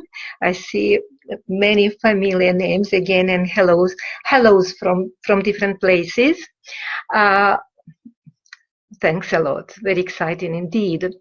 So, and you know, this survey showed that teachers really need books, and it wasn't surprising for me to see the results of the survey done by Lewis Lansford. You can see his findings in our World of Better Learning blog. What he writes is, when I asked a number of working EFL teachers to complete the sentence, course books are, I expected to get a thoroughly mixed response, but I was pleasantly surprised to discover that nearly all of the teachers who responded felt that course books have their place. And I'm sure that most of you would agree with me that course books provide basic framework lessons and they save us a lot of time. Course book structure is especially useful for low-level learners and for many inexperienced or busy teachers. And which of us is not an experienced teacher, especially these days, I wonder. So choosing a course book is one of the most important selections which we teachers can make. I think you will agree with me that we cannot influence our working lives in many ways. For example, we cannot choose our teaching hours, the classes we teach, the learners who are in those classes. But what we can do, we can choose our course book. And we select a course book to meet our learners' needs and our own needs. So my first question will be, what do you want from a course book? So let's do a 25-second brainstorming. Please, in the chat box, type just one thing you want from your perfect, ideal, dream course book. Hello. All right, I see. Thank you, Anastasia. Basics. Anastasia writes content and structure. Elena, thank you.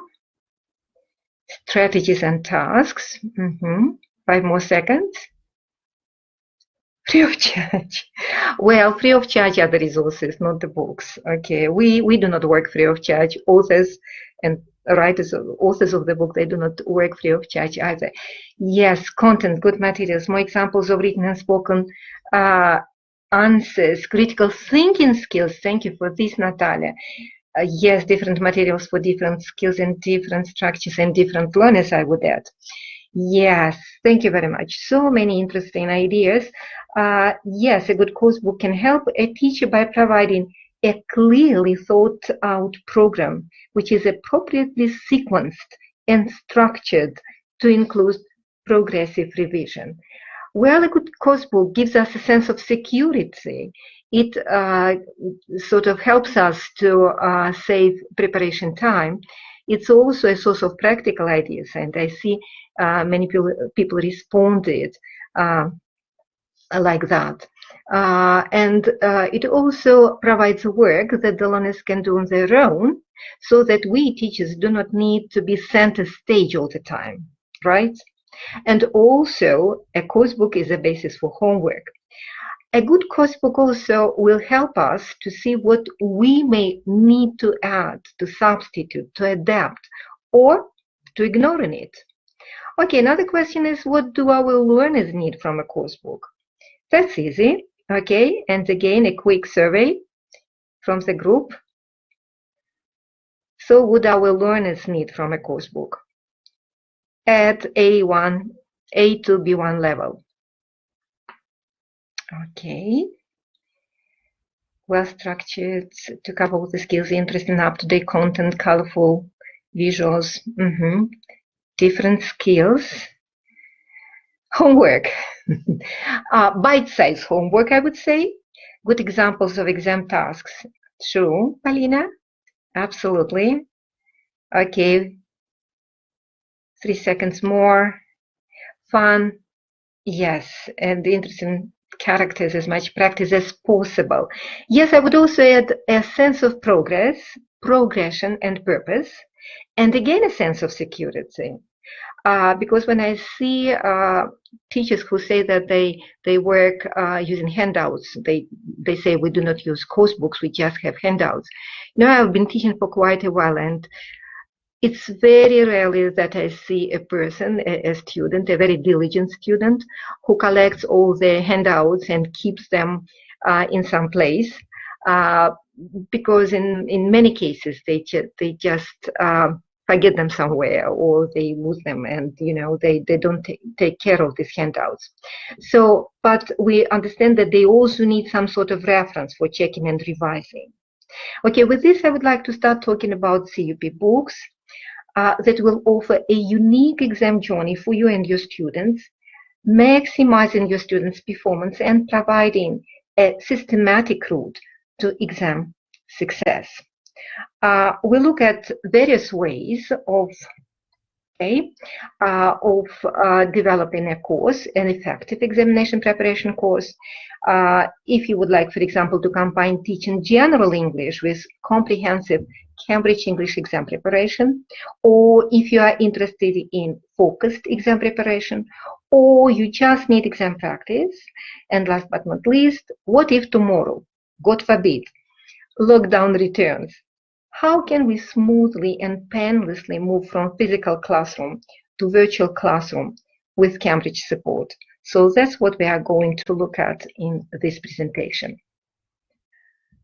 Okay, so and I would like to start with some features that make Cambridge materials unique. I'm sure you will add dozens more, but here are just some of these unique features.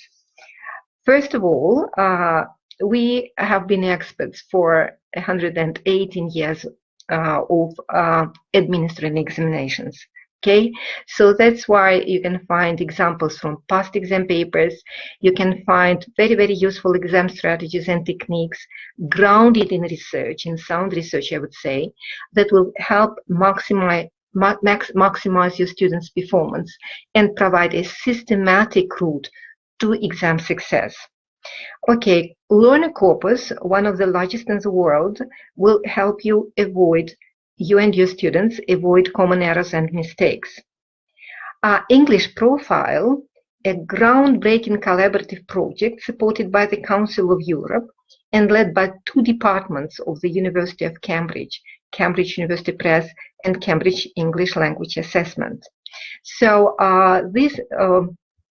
in fact, this project provides us with core vocabulary and grammar. It tells us, teachers and curriculum developers, and test writers, of course, what is suitable for learning at each level. And you can be ready for anything with Cambridge materials, with Presentation Plus. I'm not quite sure whether all of you know what it is, but if you do know what it is, I hope you will share your impressions about this wonderful tool in the chat box later on. And again, last but not least, we are experts together. If we look at our materials, we'll see that we always listen very carefully to what teachers say. We carefully listen to that. Then we do research, and we constantly try to improve our materials to help you and your students achieve success. Okay, so this integrated exam preparation and assessment will lead you to success, as I have already mentioned, and we'll start with the books that integrate learning and assessment, helping you to develop your students' general English language skills, and at the same time getting them prepared for Cambridge examinations. And I would like to start with Power Up, which combines both general English and comprehensive preparation for Cambridge English qualifications.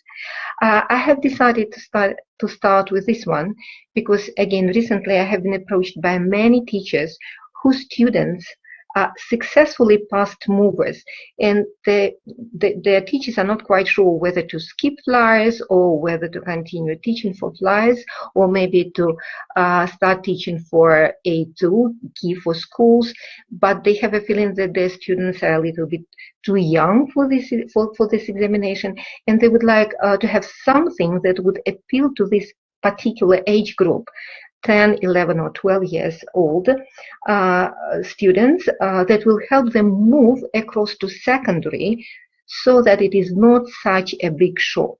And Power Up is just ideal for them. That's exactly what feedback from this teacher shows. You might know that this is a very dynamic course, and it prepares students for status to preliminary for schools, and it is based on the research into how best children learn at different stages of development. That's why it is very, very successful. Exam techniques and exam vocabulary and grammar are introduced and recycled throughout the student book, and the students don't even know that it is exam practice. The idea is that exam competence comes from familiarization. So let's quickly run through the unit, highlighting key features. I'm sure many of you are familiar with this course book and you love it. I hear that many teachers say that this is the best book they have ever taught for examinations with. So you see that the lesson is introduced via an impactful visual. There's lots of language and grammar input. Also, students get extra practice in literacy. They're exposed to literature, and they also have a chance to develop social and emotional skills, 21st century skills, as you might know.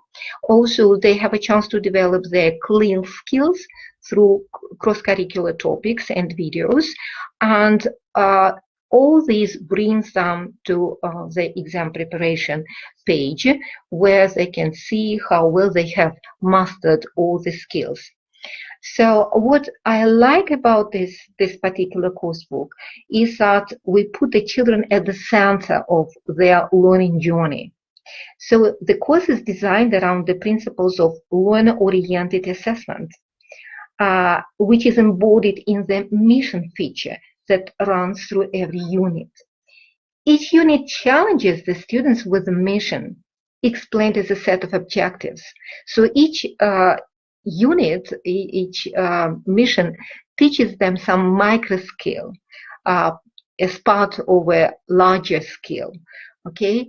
And throughout the unit, the students work to complete stages of the mission. And at the end of the unit, they demonstrate the skill or the skills they have learned. Another feature which seems to be very, very attractive to many students is that each unit starts with an exciting video, and this is a video from Unit 5, from level 5, and the first video is in a vlog style. I mean, the older the students, the style of the videos becomes different.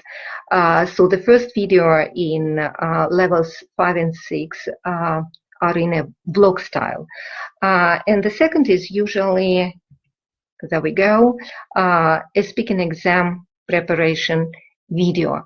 And again, this augmented reality feature adds to the adds to this fresh style of approach, and it seems to be very appealing to children of this age. And of course, there are lots of games that are available on the Presentation Plus tool, which again makes learning and teaching, of course, exciting, engaging, and motivating. Okay, again, now we move on to older students, teenagers, and young, very, very young adolescents, teaching for school. Teaching Cambridge examinations at the school level. And I'm absolutely sure that you're familiar with all these three titles. Let me see if you can recognize them. What is the title for number 1? What is the title for number 2? And what is the title for number 3? If you do not recognize all the three titles, just type the number and the title which you are familiar with. Okay, number 3, Polina writes, number 2 is complete, number 3 is prepare. Yes, Lilian, number 3 is prepare. Okay, complete. So you seem to be very familiar with these two courses. And what about number 1? Okay, all right. Okay, and number 1 is compact. Yes, someone, Evgenia wrote compact. Yes, thank you, Evgenia. All right. So which of these you would choose as an integrated learning and assessment course book?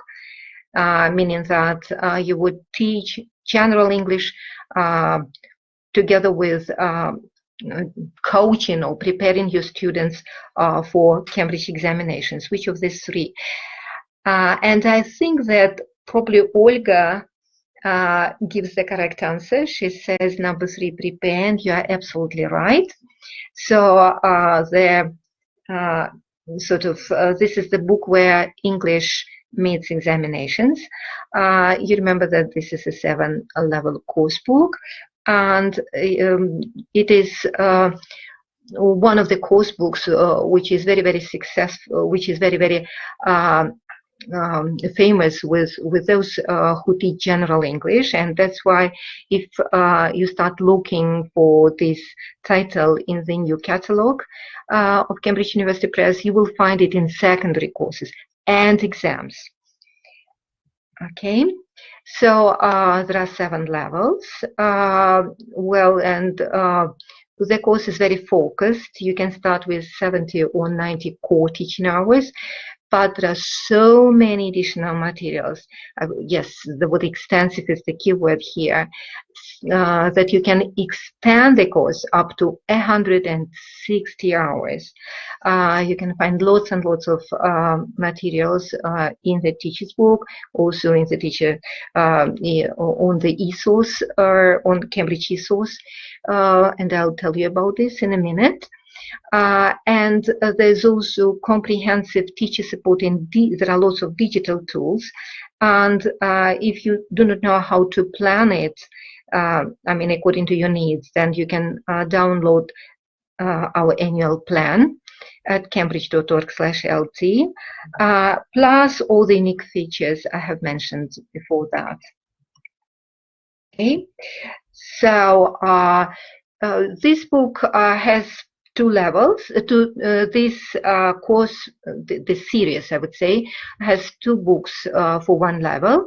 In the pre-exam level books, levels 2, 4, and 6, exam tasks are gently introduced. For example, if we are teaching true, false, not stated, then in the even number of the book, you will find true, false tasks, so that students can differentiate between the information which is there in the text and which is obviously false, right? And only later on in the next level are they going to be introduced to the complete exam task, true, false, not stated. So that's why levels 2, 4, and 6 are sometimes called pre-A2, pre-B1, and pre-B2. Okay. Yes, and if you look at this first page of our presentation plus, you will see that this series, this course book, really combines teen appeal topics with extensive preparation for the revised Cambridge examinations. It inspires the learners to expand their horizons and knowledge, exploring prepares new life skills and culture sections. Life skills, by life skills I mean 21st century life competencies as defined by the Cambridge framework. Students will enjoy interactive, personalized lessons with themes and resources relevant to their age. Okay, so I'll quickly run through the unit because many of you are familiar, but if you have the feeling that you still need more information on each of these on these books, please don't hesitate to contact me, and we'll meet somewhere on the Zoom platform or some other platform which is convenient for you at your convenient time, and we'll have a more deeper insight into how this particular textbook works. So, but I'll try to focus on the features that I really like about the course book.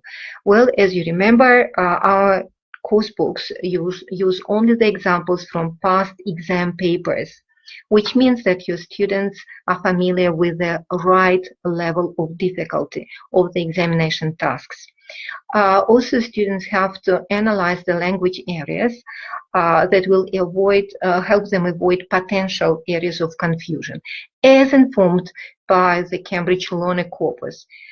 So this is one of the largest corpus of examination scripts produced by candidates who sat for Cambridge examinations, and this resource helps authors of Cambridge books focus on the areas that would be potentially difficult for learners from different countries. Okay, so also these books teach grammar and vocabulary at the right level. Let's look at this quick example as informed by the English profile database. Okay, so a coach or a trainer, will you please complete sentences 1 and 2 using either the word a coach or the word a trainer? Okay.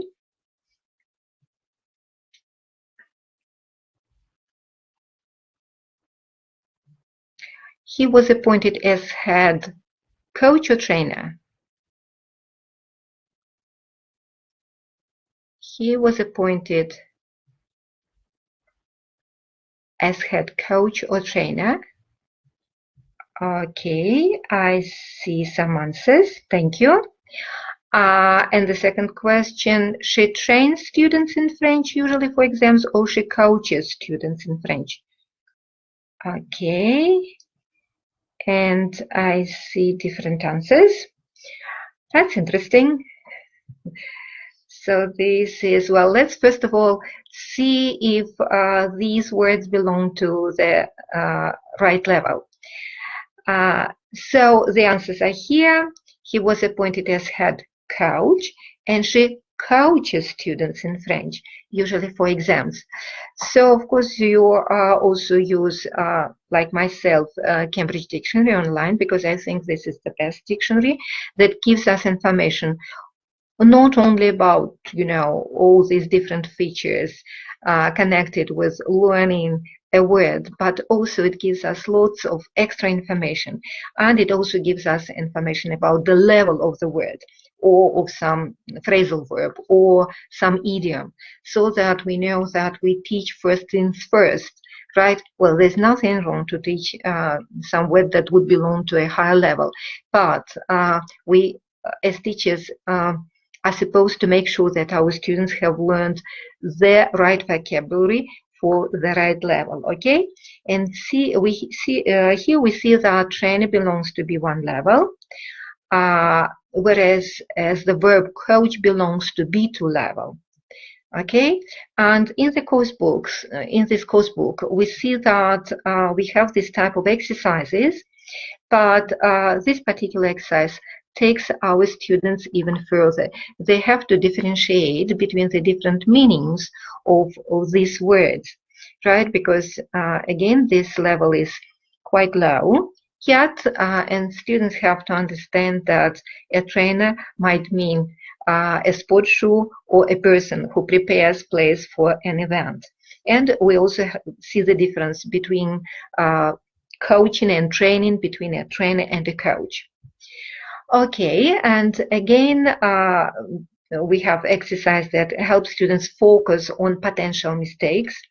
And well, this is something that help our students understand how this process works, what kind of mistakes they tend to make, and correcting these mistakes, hopefully they get rid of them. Also, I like these new pages in Prepare, because I think that they are very appealing to teenagers, and at the same time they provide very exciting video that support these culture topics and provide further insight and language learning opportunities. We know that it's quite difficult to develop this socio-cultural and socio-linguistic competence. So these pages are just ideal for this. But at the same time, they teach students different skills. First of all, reading skills, again, at the right level. Okay, if we look at just the first 3 tasks from this particular page, which I'm absolutely sure is going to be very, very interesting for your students and for you, because, well, I mean, there are some interesting facts I haven't been aware of. So you will see that each of these tasks focuses on teaching a particular skill. Okay, let's together again look at number 1 and try to understand what reading skill does this item focus on.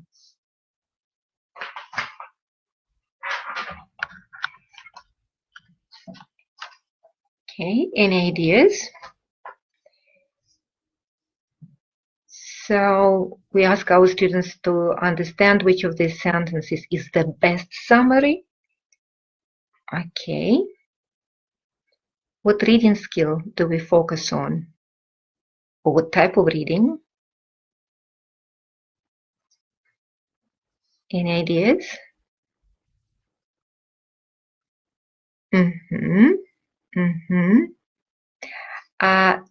Probably not scanning. Not prediction, I'm sorry. Yes, it's gist and skimming. We can use also this word, reading for the gist, and main ideas. Okay, and again, if we look at each of these exercises from this particular perspective, we'll see how carefully the authors inculcate, if you like, this skill into our students' repertoire. Okay, but this is not everything. Oh, sorry. We have extra worksheets available on Cambridge eSource, which develop our students' literacy skills, but at the same time, they develop their high-order thinking skills. If you look at the questions after this Invisible Man passage, you will see that they are all high-order thinking skills. Students have to explain this information. They have to find this information in the text. They also are exposed to a more challenging type of vocabulary, which again they can introduce into their speech and into their writing. Really very helpful materials, which you can find in the teacher's book. It is a new full color teacher's book, and there's a code available there. You can sort of if you don't know how to deal with this code, there's instruction there, how you can find eSource and how you can download this material from the eSource. And there will be lots and lots of very valuable worksheets that can help you develop your students' grammar and vocabulary skills, writing and speaking skills. There are also 2 Cambridge exams for free, available to download for each level. And also what I like about these materials that they are provided at 2 levels of difficulty, meaning that if your students are still at this general level proficiency stage, if you like, so then you can use the standards option, whereas if you've got students who are ahead of the group, so you can challenge them and give them this plus level, so that they can push themselves further and don't wait for the others to pick up with them, to catch up with them. Also, if you would like to know how to teach remotely with these materials, for example, you are choosing between blended, hybrid, or some other type of online teaching, and you would like to introduce flipped classroom into your practice. So in this case, you will get very, very practical pieces of information and advice how to do it nicely and how to get the most for the books. Sorry, these are downloadable for free. You just have to Google how to teach remotely with and add the course books that you would like to teach remotely. Okay, now we move on to talk about some focused exam preparation. And again, we'll try to develop our prediction and anticipation skills. So here we've got compact, complete, and a brand new course, which is called Open World. Look at the titles and try to predict which of the courses is the shortest. Please type in the chat box. Which of the courses is the shortest? Okay, thank you. It's number one. Absolutely. Which of them takes you and your students beyond the traditional boundaries between exam preparation and real-world language? And I haven't finished when Polina answered. It's number three. It's Open World. Absolutely. Good. All right. Now, again, let's look at some common features of these three series. They all have writing banks and speaking banks to support speaking and writing practice, which makes the whole process much more motivating for many students. There are phrasal verb builders, again, at the right level, and there are lots and lots of extra materials. So, and again, I'm going to run through the units and focus only on the features that I like very much, and I think that sometimes many people are not familiar with them and they do not use them in their classroom. So compact, and you were absolutely right saying that it is the shortest. You can start with 50, 60 plus hours. So it's a single book approach, and it assumes that your students already have appropriate Common Wrapping Framework of Reference level. It is skill-based, unlike the other two. The other two are topic-based, and you can use it as a standalone intensive exam course or to supplement other courses.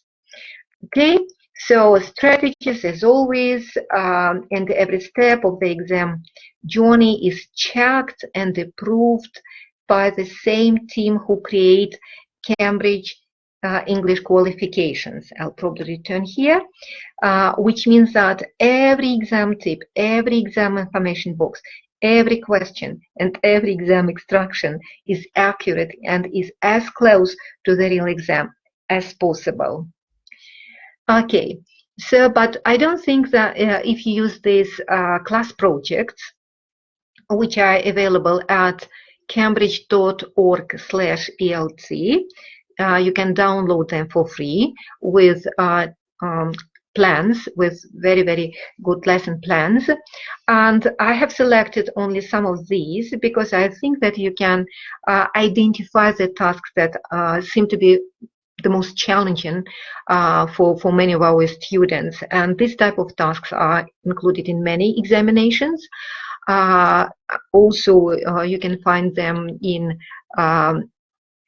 different tasks in different types of competitions. Sorry for that. I also like this worksheet, which is downloadable from the e-source. And again, remember, you've got free access to this once you have purchased Teacher's Book.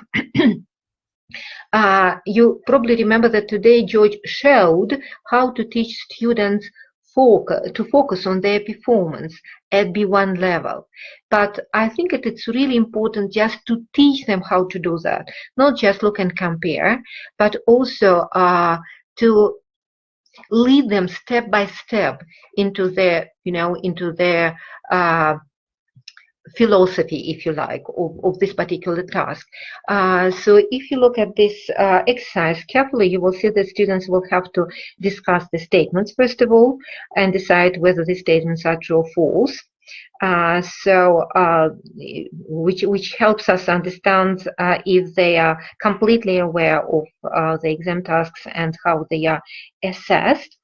Also, students watch a video sequence from the examination, and again they have to understand which topics the examiner asks students to comment on. So we see that this is a step-by-step training how to self-evaluate, self-assess, and peer assess while watching each other's performance, and at the same time by watching other people's performance. I mean, if we show them different parts of the examination in video clips. All right, but also it's very important that we get this authentic feedback from examiners. Again, we've got, of course, some feedback. We can download it from the internet, but this feedback is not, well, I mean, it's not numerous, if I can put it this way. So the more we know about how our students are assessed, the easier it is for us to assess them before the examination. I think you will agree with me. Okay. With this, I'll move on to talk about complete, which covers everything, and it helps us deliver successful and stress-free outcomes, knowing that the complete formula covers everything. Okay, so again, we start with, sorry, I'll probably return here. So it can be quite a short course, 70 hours, but at the same time you can extend it up to 120 hours. All right, so again, a quick reminder, many of you probably used the previous edition of this course book and you liked it a lot. I'm absolutely sure, because I know this is one of the most popular course books used in Russia and elsewhere. So because it offers a completely integrated approach. Each lesson prepares students for exam tasks with step-by-step vocabulary, grammar, and skills development. And again, there are lots of tips on developing strategies or tips on how to approach questions. And again, I would like to focus on something that will be interesting for you. This is a new feature. So when I've mentioned it already, but I would like to repeat it again. So each speaking task is supported by extra support and practice in the speaking bank.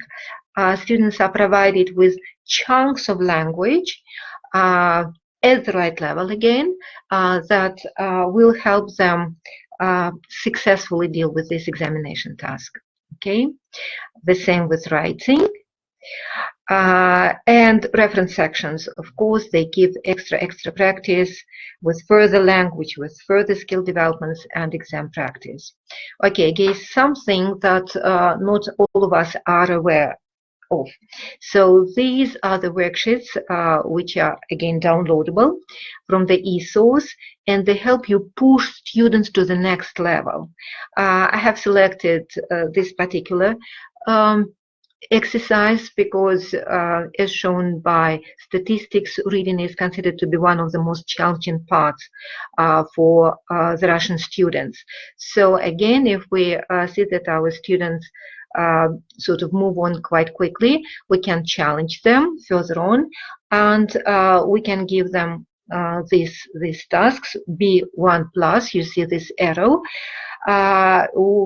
which will help them to develop skills of deducing meaning, for example, from context, deciding which vocabulary is necessary for completing a task, which words can be ignored, and things like that. So this is taken from their teacher's notes, and I highlighted the skills that help us understand how nicely this particular worksheet will work with our students.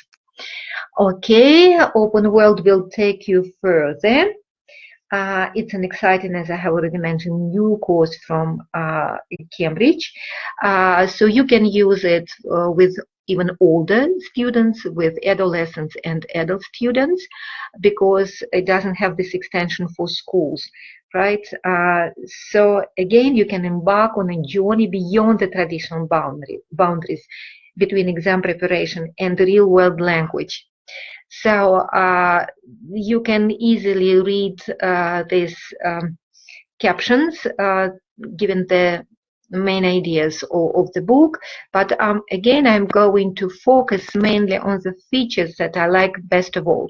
So for example, this one, and I know that students and teachers like this this feature a lot. This is real world, well, this might be real world section or exam preparation section, which can help you launch mobile animations, right? So you see this QR code, and students can use their mobiles to activate, so let me see, to activate or to launch, if you like, mobile animations, which will spark learning with grammar on the move, right? So they provide those opportunities for flipped learning. Students can watch the grammar videos before class or use them as a revision aid. So remember, we talked about bite-sized homework, so why not ask our students to do their homework like that? And you will see how much they will enjoy doing that. Okay, and one more feature again, it is in the real world part. I like it very much. You know, we tend to teach them the neutral phrases, the phrases that are quite common in many textbooks, but in this particular textbook, students are supposed to watch a video with real-world English, okay? So the phrases that they might hear that sort of again, beyond their level, but they are they will come across these phrases in real world situations when they, for example, sort of paying for their accommodation or when they are checking in at a hotel, and these phrases students have to study carefully, understand what they really mean. For example, if you look at number 5 and number 6, okay, we don't have a lot of time. Will you please match number 5 with A, B, C, D, E, or F, so that I see that you understand what I'm talking about. I like this exercise a lot because, you know, when I sometimes, well, quite a while ago, as you understand, checking abroad and I hear a phrase like that, well, I start thinking about my students and I realize that probably they won't understand it. Okay, so number 5, which letter is there?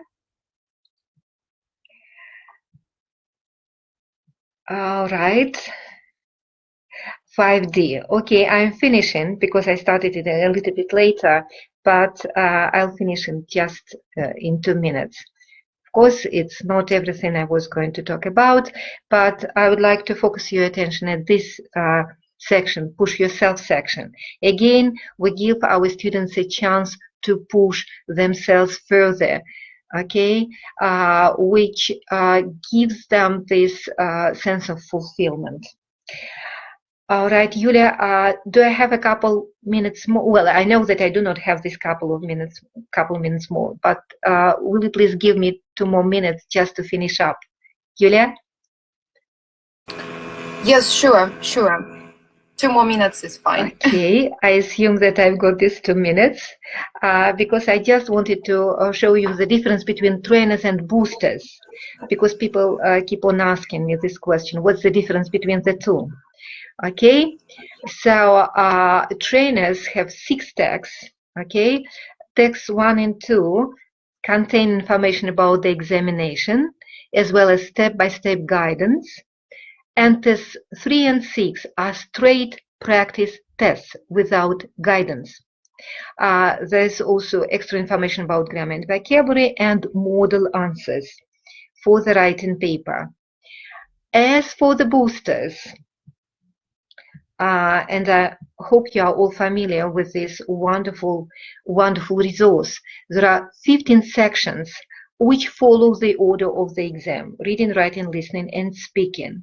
And each part of the examination is practiced 3 times. All in all, there are 48 exam tasks. Okay? And for me to see if you understand what I mean, here's a quick check. You see a map of the book from a trainer or a booster. So is it map of the book? Okay, and Anna, thank you very much. This one is from the boosters, so you see what I mean. Okay, absolutely. And I'm finishing up by saying that I hope that you now see that you can nicely develop the perfect course for you and for your students. And if you still, well, I'm sure that you've got lots of questions, because it's a daunting responsibility to choose the book for your course, for your students and for yourself. So that's why don't hesitate to contact me at Cambridge address. If again we have a couple of minutes more, I'll probably show you Presentation Plus. If not, don't worry. Please contact me and I'll show this resource to you individually. Because we are all experts together, we understand that we still have questions, and as soon as we start using the books, we'll have even more questions than before we have decided on it. So this is my email. Please don't hesitate again to contact me. Yulia, I'm afraid this is the time for me to finish, though I'm ready, of course, to demonstrate Presentation Plus. Yulia, will you please? Ludmila Alexandrovna, thank you very much. I think that okay. This is my address, Olga, lkozhevnikova@cambridge.org. Please contact me. If you forget the address, you can find me on our Cambridge website, cambridge.org/ELT, or just Google me. You will find all the information about me. Thank you very much. Thank you for listening and thank you for participating. Okay, I'm waiting for Yulia. Hear me. Yulia? Hear me. Thank you very much. Thank you, Olga.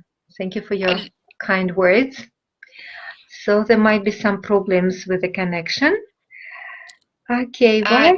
Dear friends, please let me know in the chat box. Can you hear me? Seems share seems that Ludmila Alexandrovna cannot hear. Plus. Thank you very much. Oh, yes. And again, if you have questions, I'm still here. You can, oh, Yulia can hear you. I can't hear Yulia. So the sound is okay. But for some reason, I can't hear Yulia. Sorry, Yulia. Do you hear me, by the way? Or maybe I'm just talking to myself. Yes, my suggestion is all right. to show so the presentation. If you have to rush somewhere or get to go somewhere, go ahead. So, and I'll show this presentation, which I like a lot, and it just helped me to survive in March last year, because I'm using screenshot I've been using. Oops, sorry. I'm trying to do that. Okay. If it starts, okay, there we go. Yes. And okay, I hope you see Presentation Plus for Open World, and you see that we have all in one place: student's book, workbook, teacher's book, audio, video. We also have a QR codes reader, QR codes here. So, and we can start off the page if you would like to listen to something or just to use some, or to do some exercise together with the students. Then we can click on these arrows and make them more visible for our students. I'll just again run through the pages, and I would like to try this one with you, to try this one out with you, this QR code reader, if you are not using the book but you are thinking of buying it. Okay, let's make it larger. Okay, what I would like you to do now is to get your mobile phones ready. There we go. And well, it usually works. Well, at least it works with me. And when I want to show how it works, I take my mobile and with the QR code reader, and I start this animation. I launch this animation. So try to do that. You can watch it later, but you can just start it, right? This grammar on the move section, and students get so much excited. You know, they're still kids, even if they are grown-ups. They still want, you know, some trick in their class, and it's so exciting when they can do it from their books. Okay, so I hope you sort of managed to start it. If not, don't worry. Again, I can show it to you, and well, later on we can meet face to face or somewhere, as I said, on the Zoom platform or elsewhere, and you can try it out. So we see that we've got loads of material, which is really exciting for young adolescents and adults. And again, if we're teaching from home, we can ask our students to do this or that exercise in their course books, and then we can check it on the screen. We can enlarge the screen, or we can use this arrow to focus on the exercise that we would like to do or to check with our students. So, and again, this makes it really interactive. We can do the exercise, and then we can check and see the answers, which again helps our students understand how this or that item works. So again, look at the very, very exciting topics that are really that really resonate with our adolescent and adult students. And again, we've got grammar 2 for predictions. They can start or the launch this animation again. This push yourself sections, right? That help students see if they can move on in their skills development. Also, we have different types of writing, and moving on, we see that students practice phrasal verbs, and again, you see lots of arrows here, meaning that each of these exercises can be done online. And there's one nice feature about Presentation Plus. If you work for a private language school, and if you have purchased a set of books, then you can apply for a free Presentation Plus code. Okay, you just write me or my colleagues, and then we'll ask you to fill out some papers. And if you see that you are eligible for this, then we'll share with you Presentation Plus code for free. And you will enjoy working from home or from any other place you prefer to work from. From your Dutch, I do not know. Maybe if the weather is nice, from some park, because you're going to have everything on your computer. And again, as I said, there are lots of very nice videos. Students can load them from their books using the QR code reader, and we can load it directly from the Presentation Plus tool, and it might look like that. Paris is visited by over 15 million people each year, attracted by everything from art and culture to wonderful restaurants and cafes. Many come to see the Eiffel Tower, which was built in 1885. You can see it from all around the city. Okay, well, there we go. Again, I can show you this material if you would like to learn more about that. And again, you can have it for free if you work for a private language school and if you have purchased a certain number of books, a set of books. Okay, with the, yeah, I love it. I just love it, Anna, and I got so much positive feedback from many teachers who have started using it recently, and from their students too, because you know they like these new features they haven't seen in all the other books they used in their life. Okay, with this I'm finishing, and again thank you for your participation, thank you for your questions and your involvement, because it was interesting to see how much you know about the books, and it was also nice to see that there are some areas that you found and features that you found appealing and exciting. Okay, and again I don't hear Yulia unfortunately, but I'm here. If you've got questions.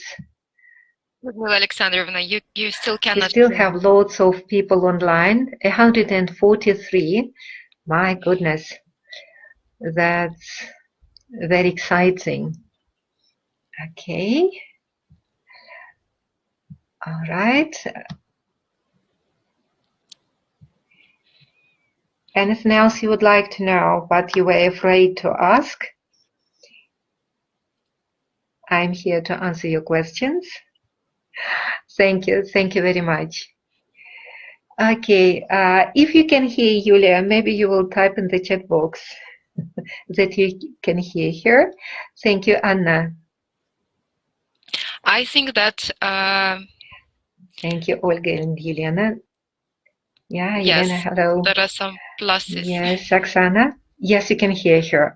Where can we find games for Power Up?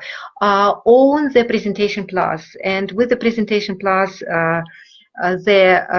your strategy is the same. If you work for private language school, please send me a message, send me a letter at this address, and I'll send you all the documents to fill out, and you will get a free code, access code for Power Up, and then you can play games with your students even if you work remotely.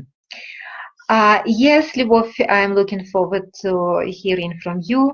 So, Yulia, I'm sorry I can't hear you, so that's why don't hesitate to stop me. And yes, Svetlana, if there are more questions, please, again, send them to me. Yes, Yulia, I can hand it over to you because I'm sure you've got something to tell the participants. With this, I'll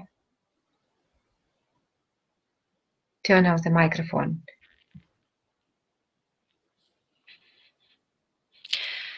Thank you very much, Ludmila Alexandrovna. That was really, really great session about exam preparation materials. That's very important to make exam preparation effective. And we always think about our learners, about students. Exam preparation must be fun too.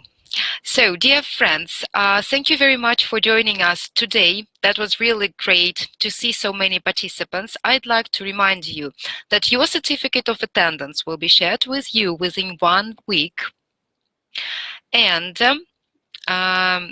the recording of this session will be added to our YouTube channel, Cambridge Assessment English Russia. Yesterday, I received a couple of questions about the certificates, and right now in the chat box, I see the person who sent me this question. So what I want to say is that we send certificates without names. There is a special field and you type your name. Yes, Anna, hello. Yes, sorry for not answering you yesterday.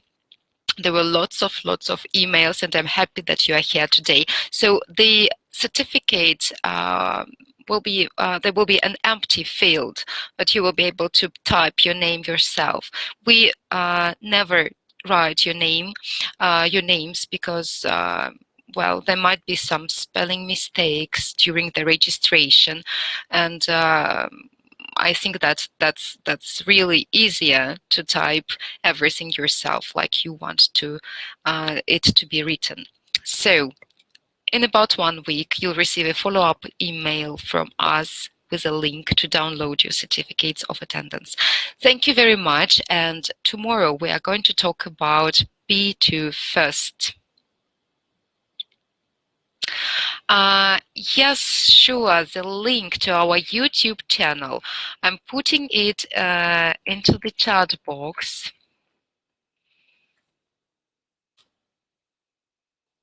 Here it is. The link for tomorrow. Okay, that's really great that some people still want to register. Just a second. I'm sharing the link for tomorrow's session. Here it is, Unpacking B2 first. 4 sessions, again, like we had today. George Heritage, Victoria Peña, from Spain, Claire Barnes, our secret exam expert, and Cambridge University Press specialist. Thank you so much. So the links in the chat box, please, I give you about 1 minute to click on these links or to copy them, to save them. And I'm closing this webinar for today.